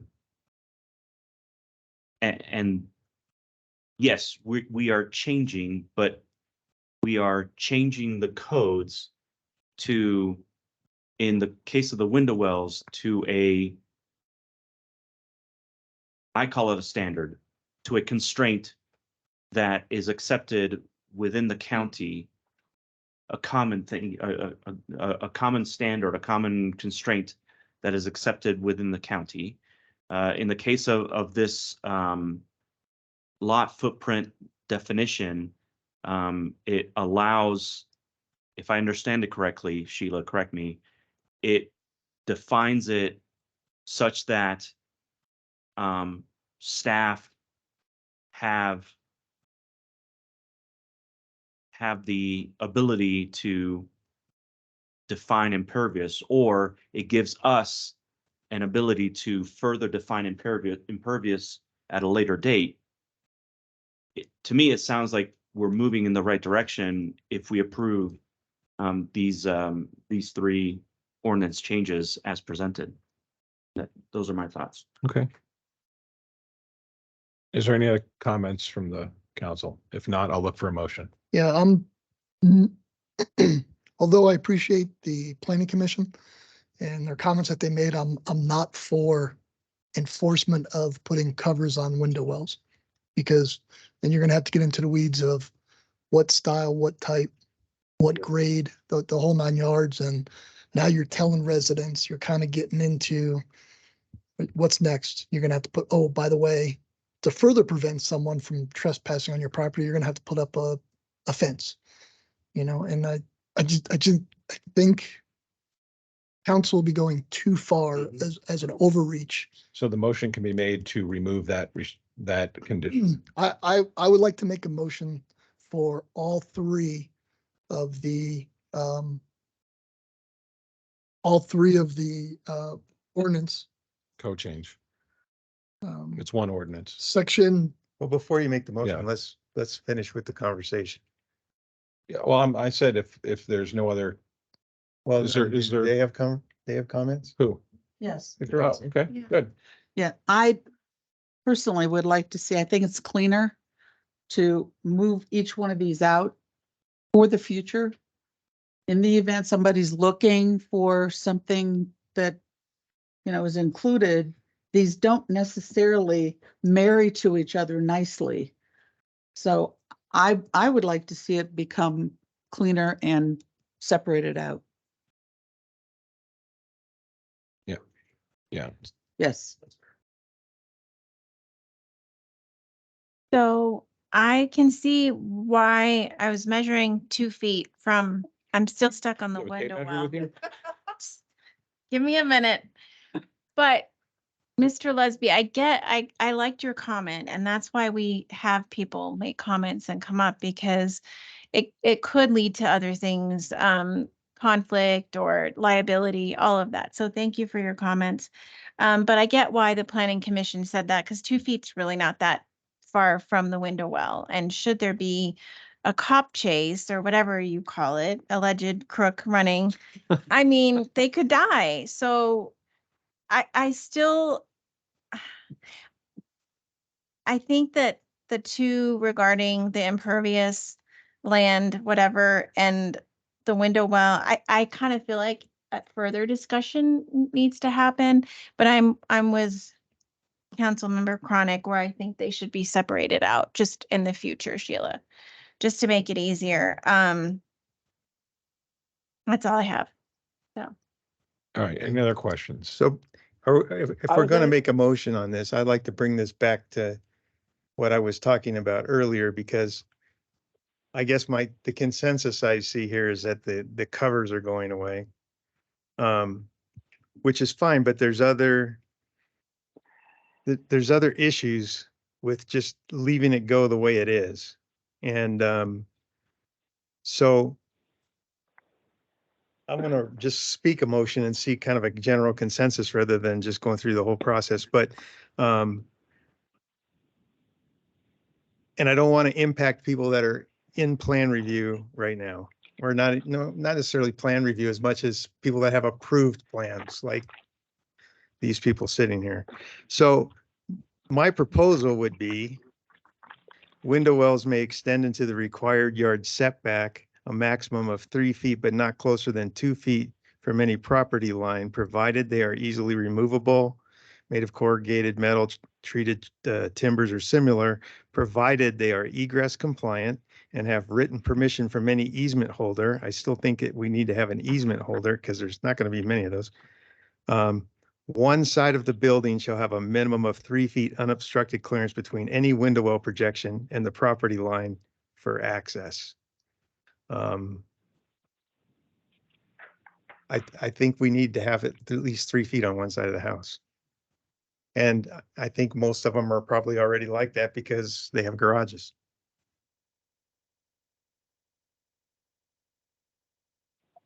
Well, it could have 3 feet on two sides, but I'm just saying, minimum of 3 feet unobstructed on one side.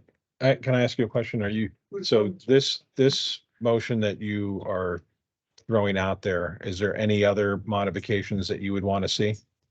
Not for the window wells. I No, mean, but for the other two. oh, for the other two, the lot coverage percentages are fine because those are what we've typically had. The impervious surface area needs to be addressed, whether that goes back and comes back as one piece or gets addressed separately. PUDs are going to ask for that anyway.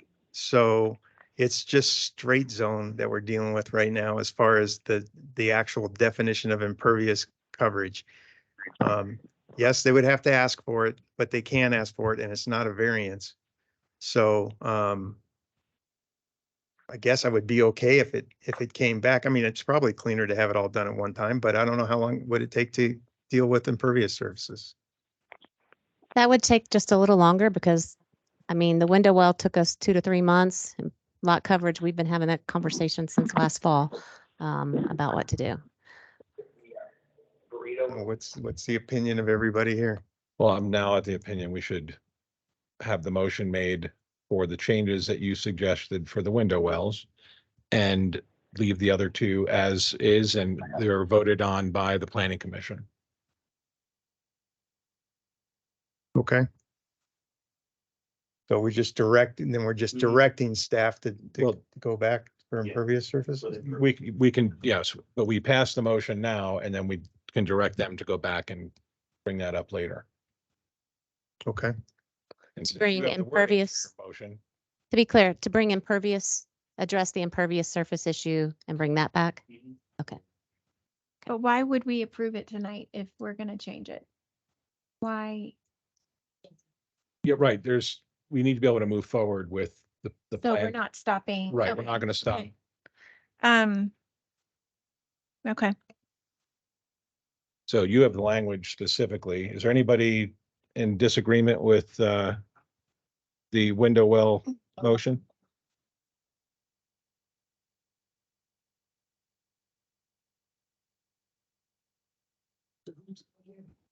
What side?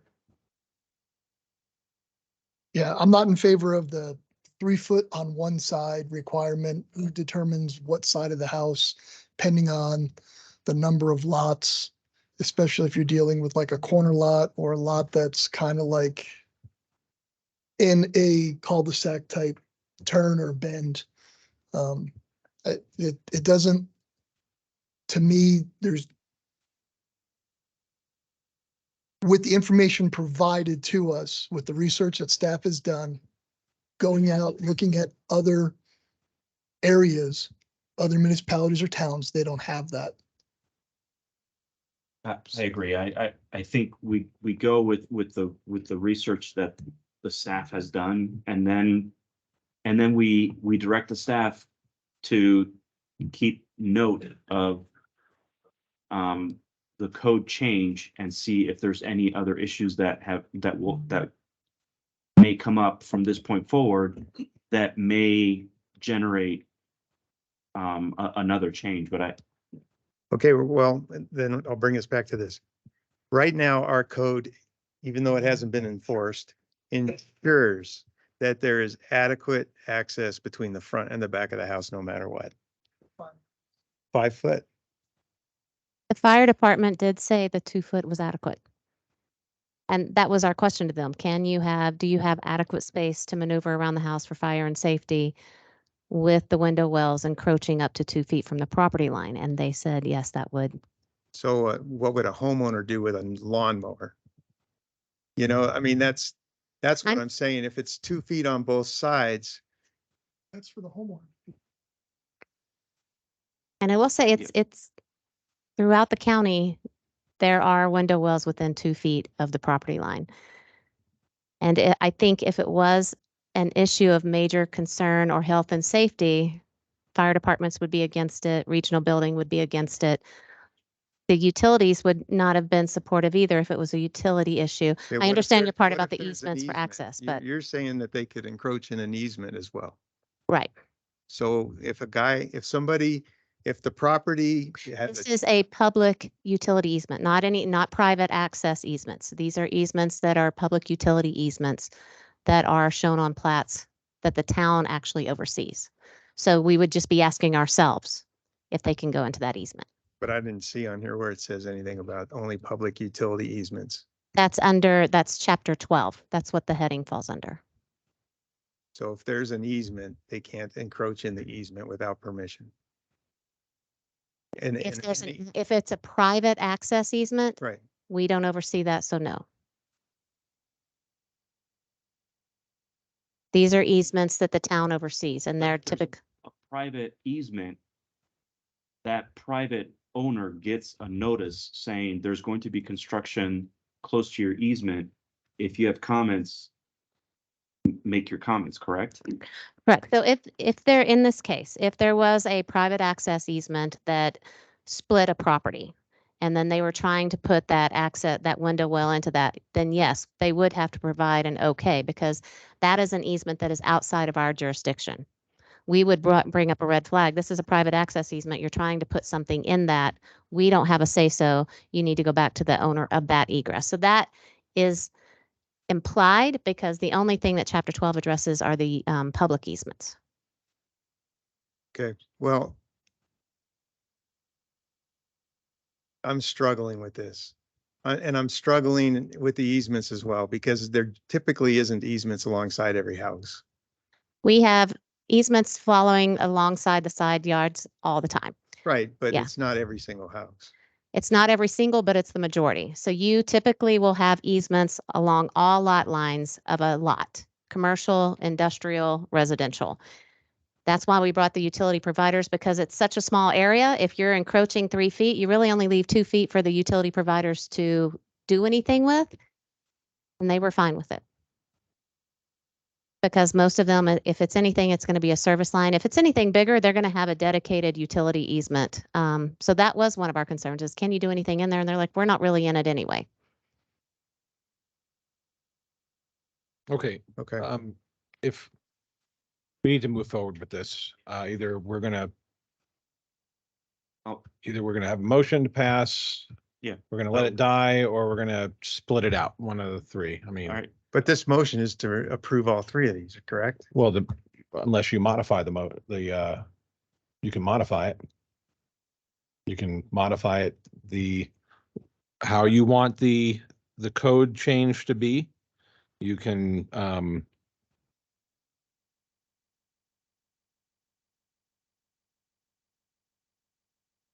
Sorry, thank you.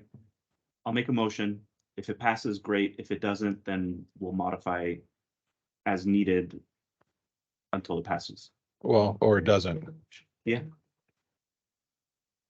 You want to make a Well, motion to can you remove bring up the window well? Because It's not part of- their suggestion is a straight window. It doesn't include the cover. Correct. Can anybody hear me? Yeah, go ahead. Okay, from what I understand and what Sheila said, there's nothing on here requiring window well covers. Is that correct? That was the recommended? change recommended by the planning commission. It is not included as part of the Included in language. here. So it Okay, would be so a, it's not included, as part of the language. Correct. that's correct. It's not included part of the language. So, all right, I make a motion to approve ordinance number 12-2020, 2023. An ordinance amending sections 12.36.010, 18.03.265, 18.03.380, and 18.07.110 of the Town of Monument Municipal Code as presented. I second. We have a motion and a second. Ms. Erickson.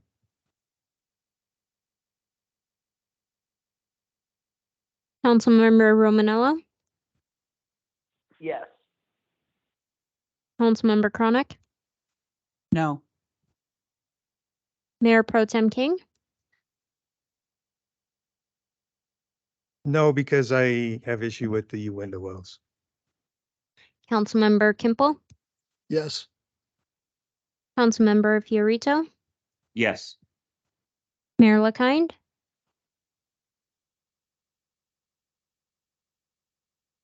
Yes. Councilmember Abbott. No. Thank you. That motion passes 4-3. And of note, we will separate all of these out in the future to make this simpler. Thank I you. thought it would be simple this way. I was wrong. Well, And also just to make note that we need to address impervious coverage. Yes, we will put that on our list and prioritize it above some of the others we have coming. okay. Where are we?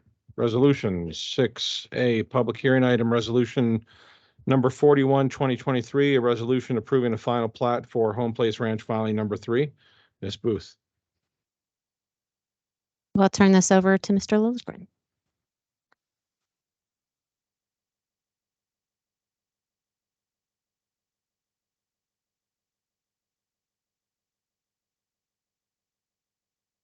And just to reiterate, the combining of these, I know this was an issue for us last year. Can't do that again. We heard you. Definitely.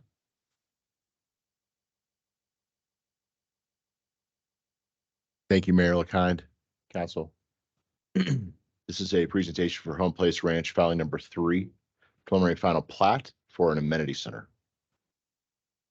Project context, Town Hall up in the upper part of the slide to the left. That's the north part of town. To the south and east, we have Home Place Ranch filing number 3.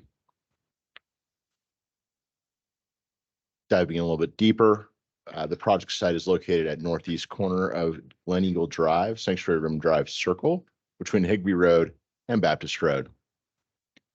We have the cover of the PUD of the plat, the preliminary final plat being provided here. Record. This is the second page. For record, here's the request. A request by HPR Development LLC for a preliminary final plat known as Home Place Ranch, filing number 3, preliminary final plat. Project area is 3.808 acres.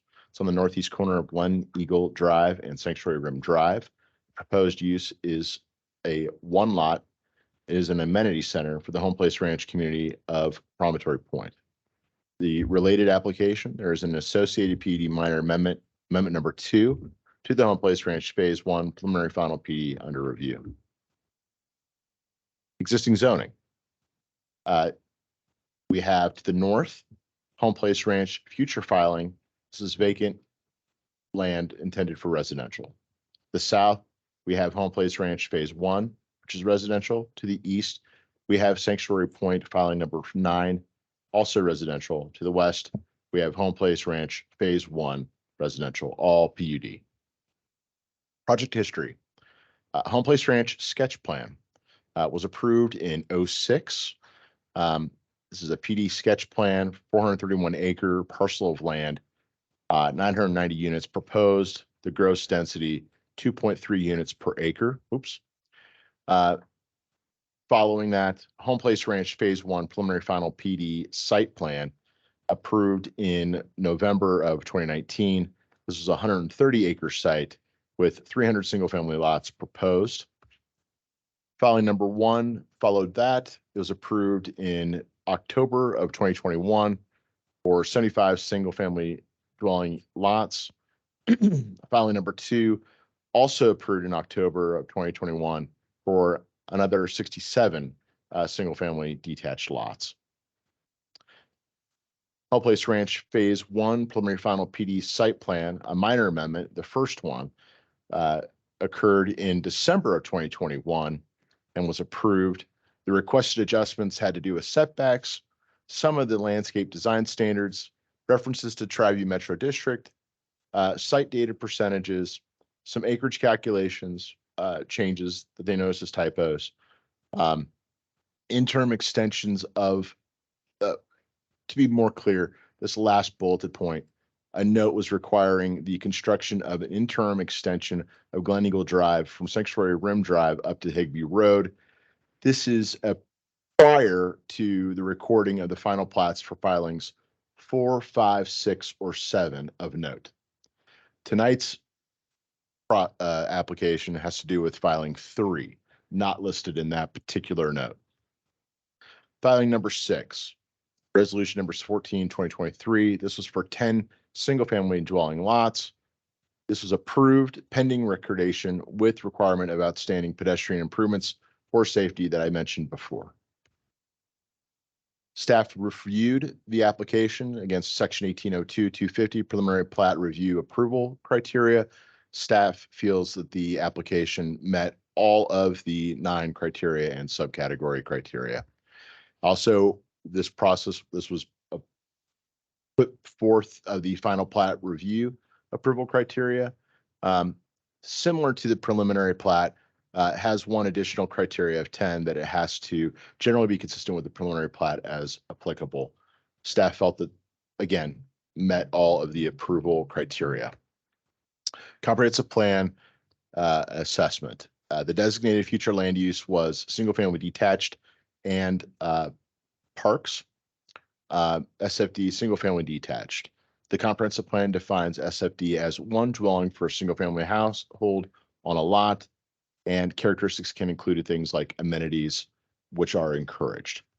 For the PR, or Parks and Recreation Open Space Open Lands definition, PR has a lot to do with facilities, trails and playgrounds, forested areas.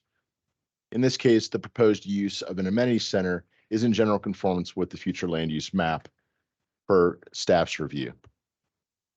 Looking at comprehensive plan goals, opportunities, and policies, a trail sidewalk system that connects the town's parks and open spaces and can be used for both recreational purposes and by those wishing to walk or bike to school on both sides of the I-25 freeway.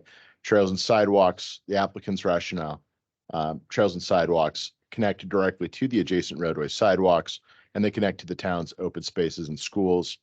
Staff concurs with the provided rationale. Second goal, ensure the monument adjacent portion of the I-25 corridor provides a strong small town community identity by providing appropriate open lands, trees, lighting, and buffers to defer noise, light pollution, and protect views. The applicant's rationale: the plan provides a generous amount of open space, 55%, and preserves large stands of trees, which will provide great buffers. Staff's response: staff concurs with the provided rationale. Third goal, create community gathering places, activities, and events to reinforce a sense of community. Applicant's rationale: proposed amenity center for this development is designed with this exact intent. It will provide a place for residents to gather and enjoy both indoor and outdoor activities. Again, staff's response: staff concurs with the provided rationale. Moving to opportunities, LUA was listed as one of the opportunities. Applicant's rationale: the proposed amenity center will provide an activity node for the community, which supports the live, the live, work, and play environment. Moving to policies, LU1 was listed. The applicant's rationale: the site for the amenity center was selected specifically with the intent of maintaining mountain views towards Pikes Peak. The building was sited at the highest elevation of the development and placed where it would preserve large stands of trees. Policy L2, applicant's rationale: the amenity center is a non-residential use, but is complementary to the adjacent residential uses and is intended to be close in proximity. The location of the site is, however, separated from the residential lots by the adjacent collector roads, Sanctuary Room Drive and Glen Eagle Drive, which provides the encouraged transitions. Policy LU4, applicant's rationale: the amenity center incorporates the following attributes of open space and parks, community gatherings, family-friendly, mountain views, trails, walkability. After review of all the goals, opportunities, and policies, staff's response is that staff concurs with all provided rationale. Traffic study. 34 parking spaces are provided in the proposed site plan, not necessarily fully affiliated with this final preliminary plat, but with a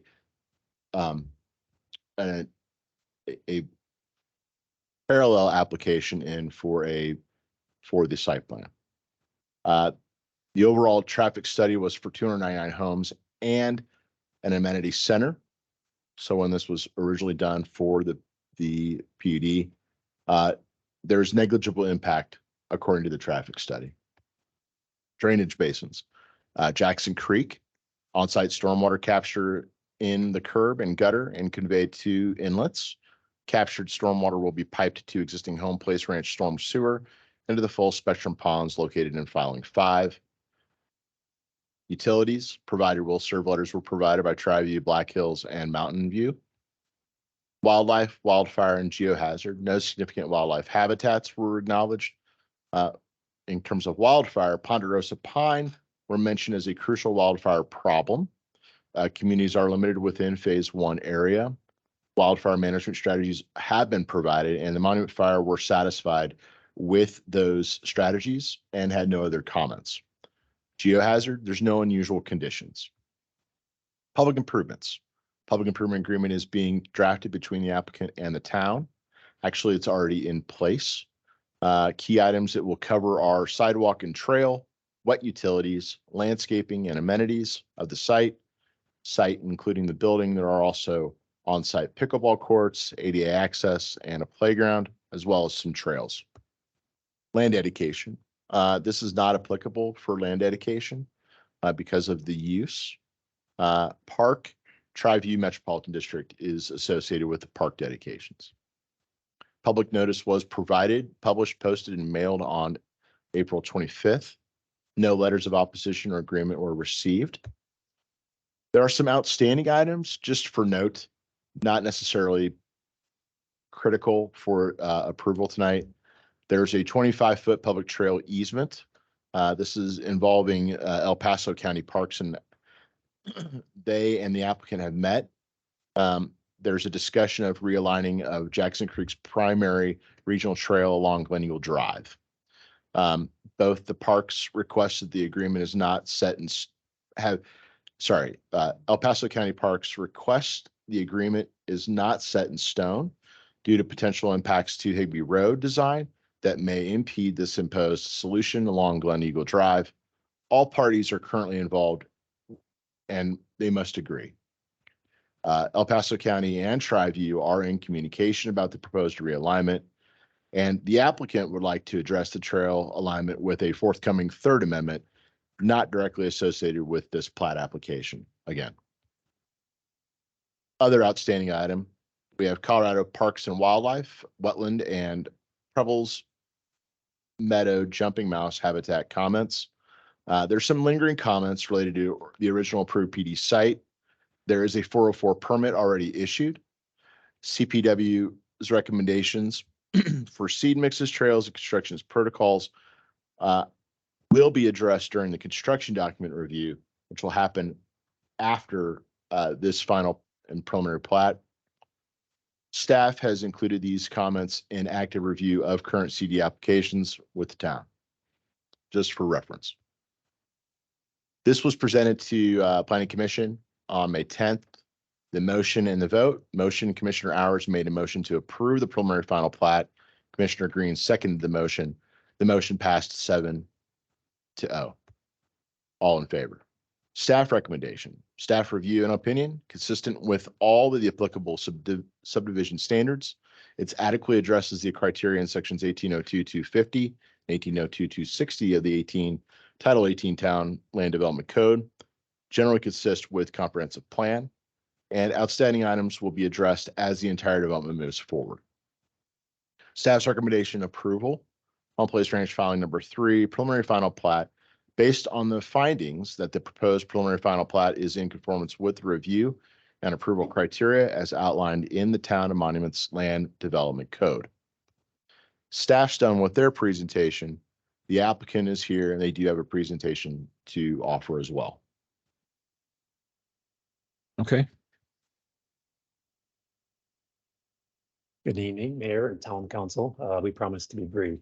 Staff did a great job of covering that, and this is just simply a plat for our amenity center. You already heard from Jim Byers representing Home Place Ranch, and we also have Aaron Ganaway and then Ken Hune, who's a civil engineer. And again, I'm Phil Stupert with HR Green and been involved with the project since inception and many years ago when we got it approved through you all. So this is just a plat for the amenity center, and it does meet all the criteria for final plat and preliminary plat combined. If you could go to slide 3, or actually take that to slide 4, please. Thank you. Just wanted to point, and this is for reference only. You're not approving the site plan tonight, as Jeff mentioned. It's just a plat, one lot plat.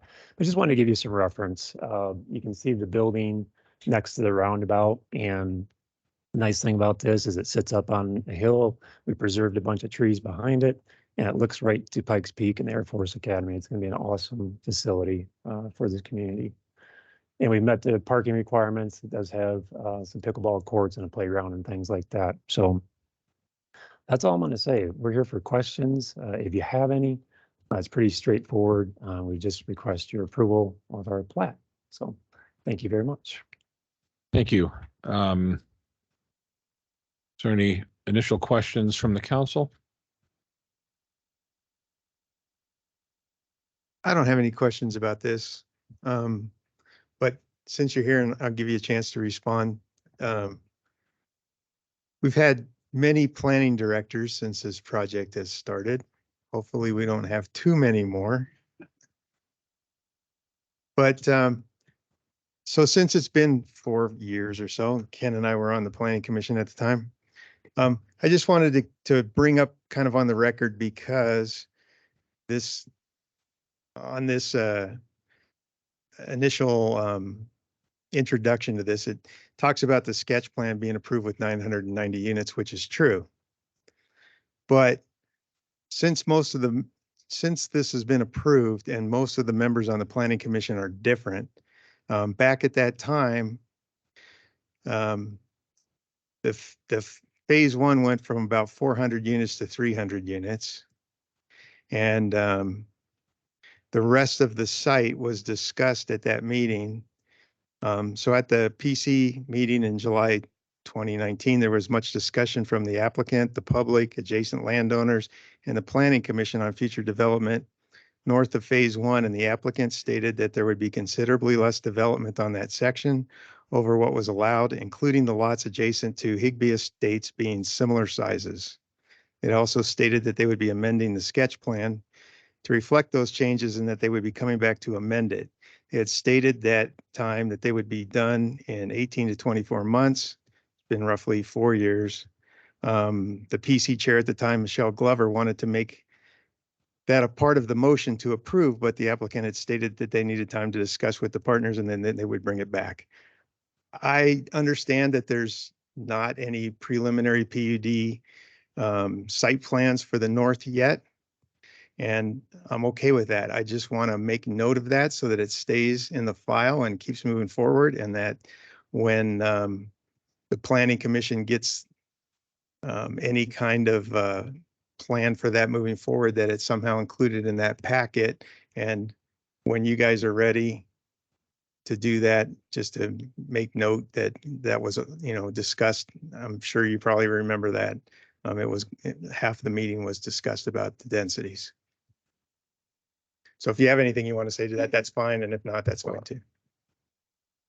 I guess just really briefly, yes, I remember all that, and that's correct. And one item to know, that northeast quadrant of Home Place Ranch was originally in the number, and now Brian Barr, who owns Challenger Homes, is building his personal residence there. So that entire property, that quadrant, is now just that one home. So a lot of units were removed there. So originally it was like 1,200 units approved, and then at 990 after that is what you're recalling, which is correct. And what we stated was we're doing 300 on the south and probably another 300 to 400 on the north. Well, all that has changed.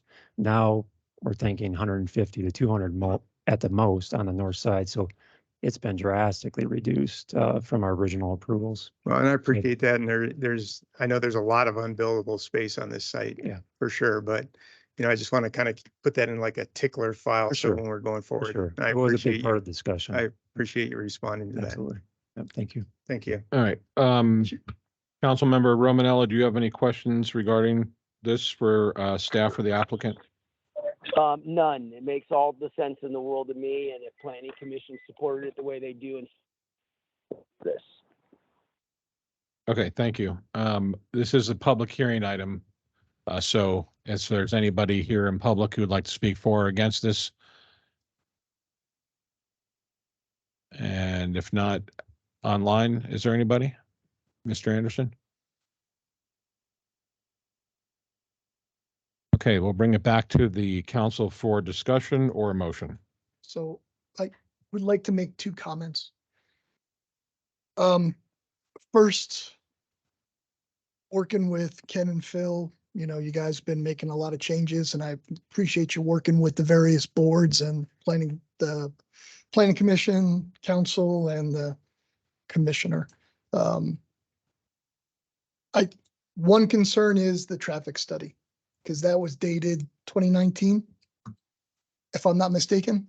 And that was before Glen Eagle connected to Sanctuary Rim Drive.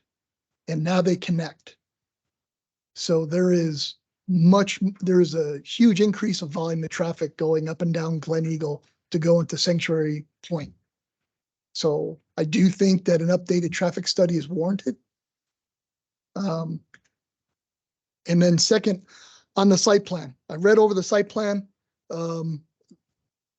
It looks good. My one concern, and the pickleball court. Okay. The noise from the pickleball court, because that's going to be up at the very top. And I'm not sure what the hours are going to be, but there's been complaints in El Paso County and other pickleball locations and nationwide about the noise from playing pickleball at all hours of the day, especially going into the late afternoon and evening hours, because the surrounding noise has now just been reduced. And then when you start talking about the temperature, if you think about aircraft, you don't hear aircraft flying overhead that much during the daytime because the air is, temperature is higher than it is on the ground, but towards nighttime, it's reverse. Where the ground temperature is warmer, so you're going to now hear the aircraft flying overhead more, and there's the reduction of trees overall in that whole area doesn't absorb that sound as well. So I have received, I bring this up for two reasons. One, I mean, I've never played pickleball. I support it because I have people that play it professionally that work for me. So they go on tournaments around the country. But I've read the reports that have happened in El Paso County and nationwide, and I've received several comments in person, face to face, from neighbors in Sanctuary Point or Promontory Point that are concerned about that. And I know I'm just putting it out there now ahead of time because this is going to become a topic of discussion later on as to that. So. Can I just make a suggestion? Since this is not part of the final plat, can you are free to work with our attorneys on a pickleball ordinance. I think that would probably be appropriate, a townwide ordinance on pickleball play, so that everybody's had. Yeah,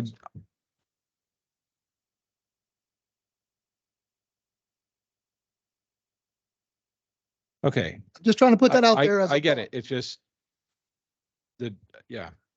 So is there any other questions or comments from the now I'm going to be labeled as a pickleball hater. First it was a scrub oak. Now it's the pickleball. Speak up. Right. All right. If there's no other questions or comments, then I will look for a motion. I recommend resolution number 41-2023, resolution approving a final plat for Home Place Ranch, following number 3, approved as presented. I second. We have a motion and a second. Ms. Erickson. Mayor Pro Tem King, Yes. Councilmember Kimple, Yes. Councilmember Chronic, Yes. Mayor LaKind, Yes. Councilmember Fiorito, Yes. Councilmember Abbott, Yes. Councilmember Romanello. Yes. Thank you. That motion passes 7-0 despite the pickleball. We will move on to public hearing of resolution number 42-2023, resolution adopting the Town of Monuments 2023 3-mile plan. Ms. Booth. Good evening. So this will be coming before you every year. Colorado Revised Statute 3112-1051E places limits on municipalities that annex land by mandating that no annexation may take place that would have the effect of extending a municipal boundary more than 3 miles in any direction from any point for such municipal boundary in 1 year. Prior to the completion of annexation within this 3-mile area, the municipality shall have in place a plan for that area that generally describes location, character, extent of streets, subways, bridges, waterfronts, etc. It's all in front of you. Additionally, any municipality adopting an annexation plan must adopt the 3-mile plan on an annual basis. So we are going through that process now. In 2017, the Town of Monument adopted the comprehensive plan known as Plan Monument. That plan created the annexation plan / growth plan, which in effect was our 3-mile plan. The Board of Trustees approved and adopted the 2022 3-mile plan under resolution number 22-2022 in March of 2022. That 3-mile plan resolution updated the plan from 2017 all the way to the year 2022 through the month of March. So the plan adopted in 2022 brought everybody current. Since that time, we have had no annexations, so there were no changes to the plan except to note that it was a 2023 plan and that it was amended on 6/5/2023 to this plan. Public notice is required and we published in the Gazette April 25th. May 10th, we took it to the Planning Commission. The Planning Commission recommended approval of the resolution adopting the Town of Monument 2023 3-mile plan. Commissioner Green made a motion and she added a change to the 2017 comprehensive plan as it relates to consideration of annexations. So I'm going to read what the motion was, and then I'll show you that text change next. On page 46 of 64 of the comprehensive plan, strike in the last paragraph, and will not decline annexation of a property except for good cause. Examples of good cause include. Replace that with consideration shall include but not be limited to. So the motion to approve the 2023 3-mile plan and changes to the comprehensive plan passed 7-0 by the Planning Commission. So before you is the exact text change that was requested. Areas in strikeout were the original language, area in yellow are the new language. Basically just says it's just a modification. It doesn't really change the concept. You still will review they would still review any annexation based on the comprehensive plan according to those 3 criteria, but they're allowing it to include but not limited to those 3. Whereas previously you could decline except for good cause, and those were the 3 examples of good cause. So the resolution in front of you includes not only the adoption of the 3-mile plan, but also the change to the comprehensive plan as recommended by the Planning Commission. So we find the Town of Monument has adopted a comprehensive plan for the development of the town pursuant to CRS 3123-201, and the 3-mile plan is depicted in map 6 of the Town of Monument Comprehensive Plan, specifically the annexation plan / urban growth area map. And this will comply with CRS 3112-1051E. We recommend approval of Resolution 42-2023, including the Planning Commission's textual changes. Okay. Any questions from the council on the 3-mile plan and the change to the comp plan? I have one question about the 3-mile plan in general terms. So with this plan, can we annex property that's not included on this plan? Yes. So this, well, actually, let me look at it a little closer. Yes. Areas, if you were to draw a 3-mile bubble around this map, it would go out beyond this map. This map just shows current boundaries of the town, areas that have been annexed, and those that are priorities to the town. Okay, so anybody within 3 miles, provided that they met the criteria of 1/6 contiguous and Contiguity. the petition and everything else, Yeah. they could apply and it wouldn't apply to just what's on this bubble. Correct. Okay. All right. Thank you. I just want to get clear on that. I didn't want to have to look it all up. Councilmember Abbott or Chronic, do you have any questions? No. Councilmember Romanello, do you have any questions? No. Okay, this is a public hearing item. Anybody here like to speak for or against our 3-mile annexation plan or the comp plan changes? Okay, anybody online? Mr. Anderson?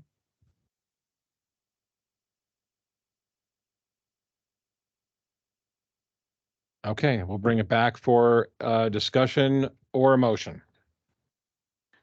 I'll make a motion to approve resolution number, thank you, resolution 42-2023, a resolution adopting the Town of Monument 2023 3-mile plan, which includes the Planning Commission's textual changes. We have a motion? Second. And a second. We have multiple seconds. Ms. Erickson.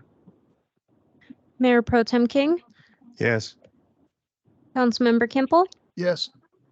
Councilmember Chronic, Yes. Mayor LaKind, Yes.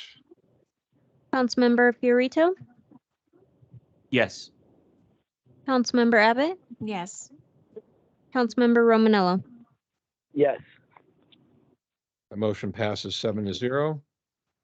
We'll move on to public comment. Individuals attending in person may raise their hand, indicate their desire to comment. Individuals attending via Teams may raise their hand digitally to comment via connected devices. Please lower your hand when finished with your comments. Comments are limited to 3 minutes. Is there anybody here that would like to speak other than Haley? I'm just, okay, Haley, come on down.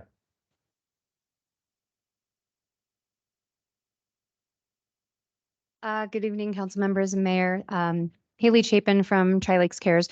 Just wanted to say a quick thank you, Councilmember Abbott, for coming to our stable graduation. That was last week or the week before, 2 weeks ago, where we graduated several members from one of our self-sufficiency programs. We strive to make the town and northern El Paso County, for that matter, a great place to live and productive community members who can be on their feet and afford to live here, afford to work here, afford to play here.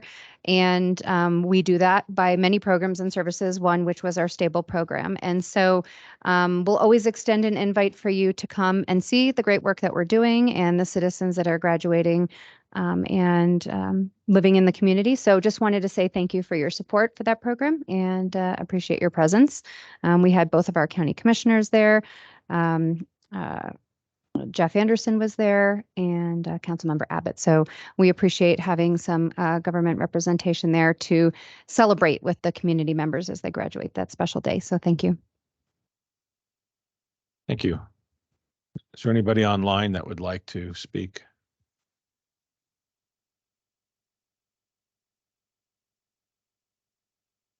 Okay, anybody else here would like to say anything?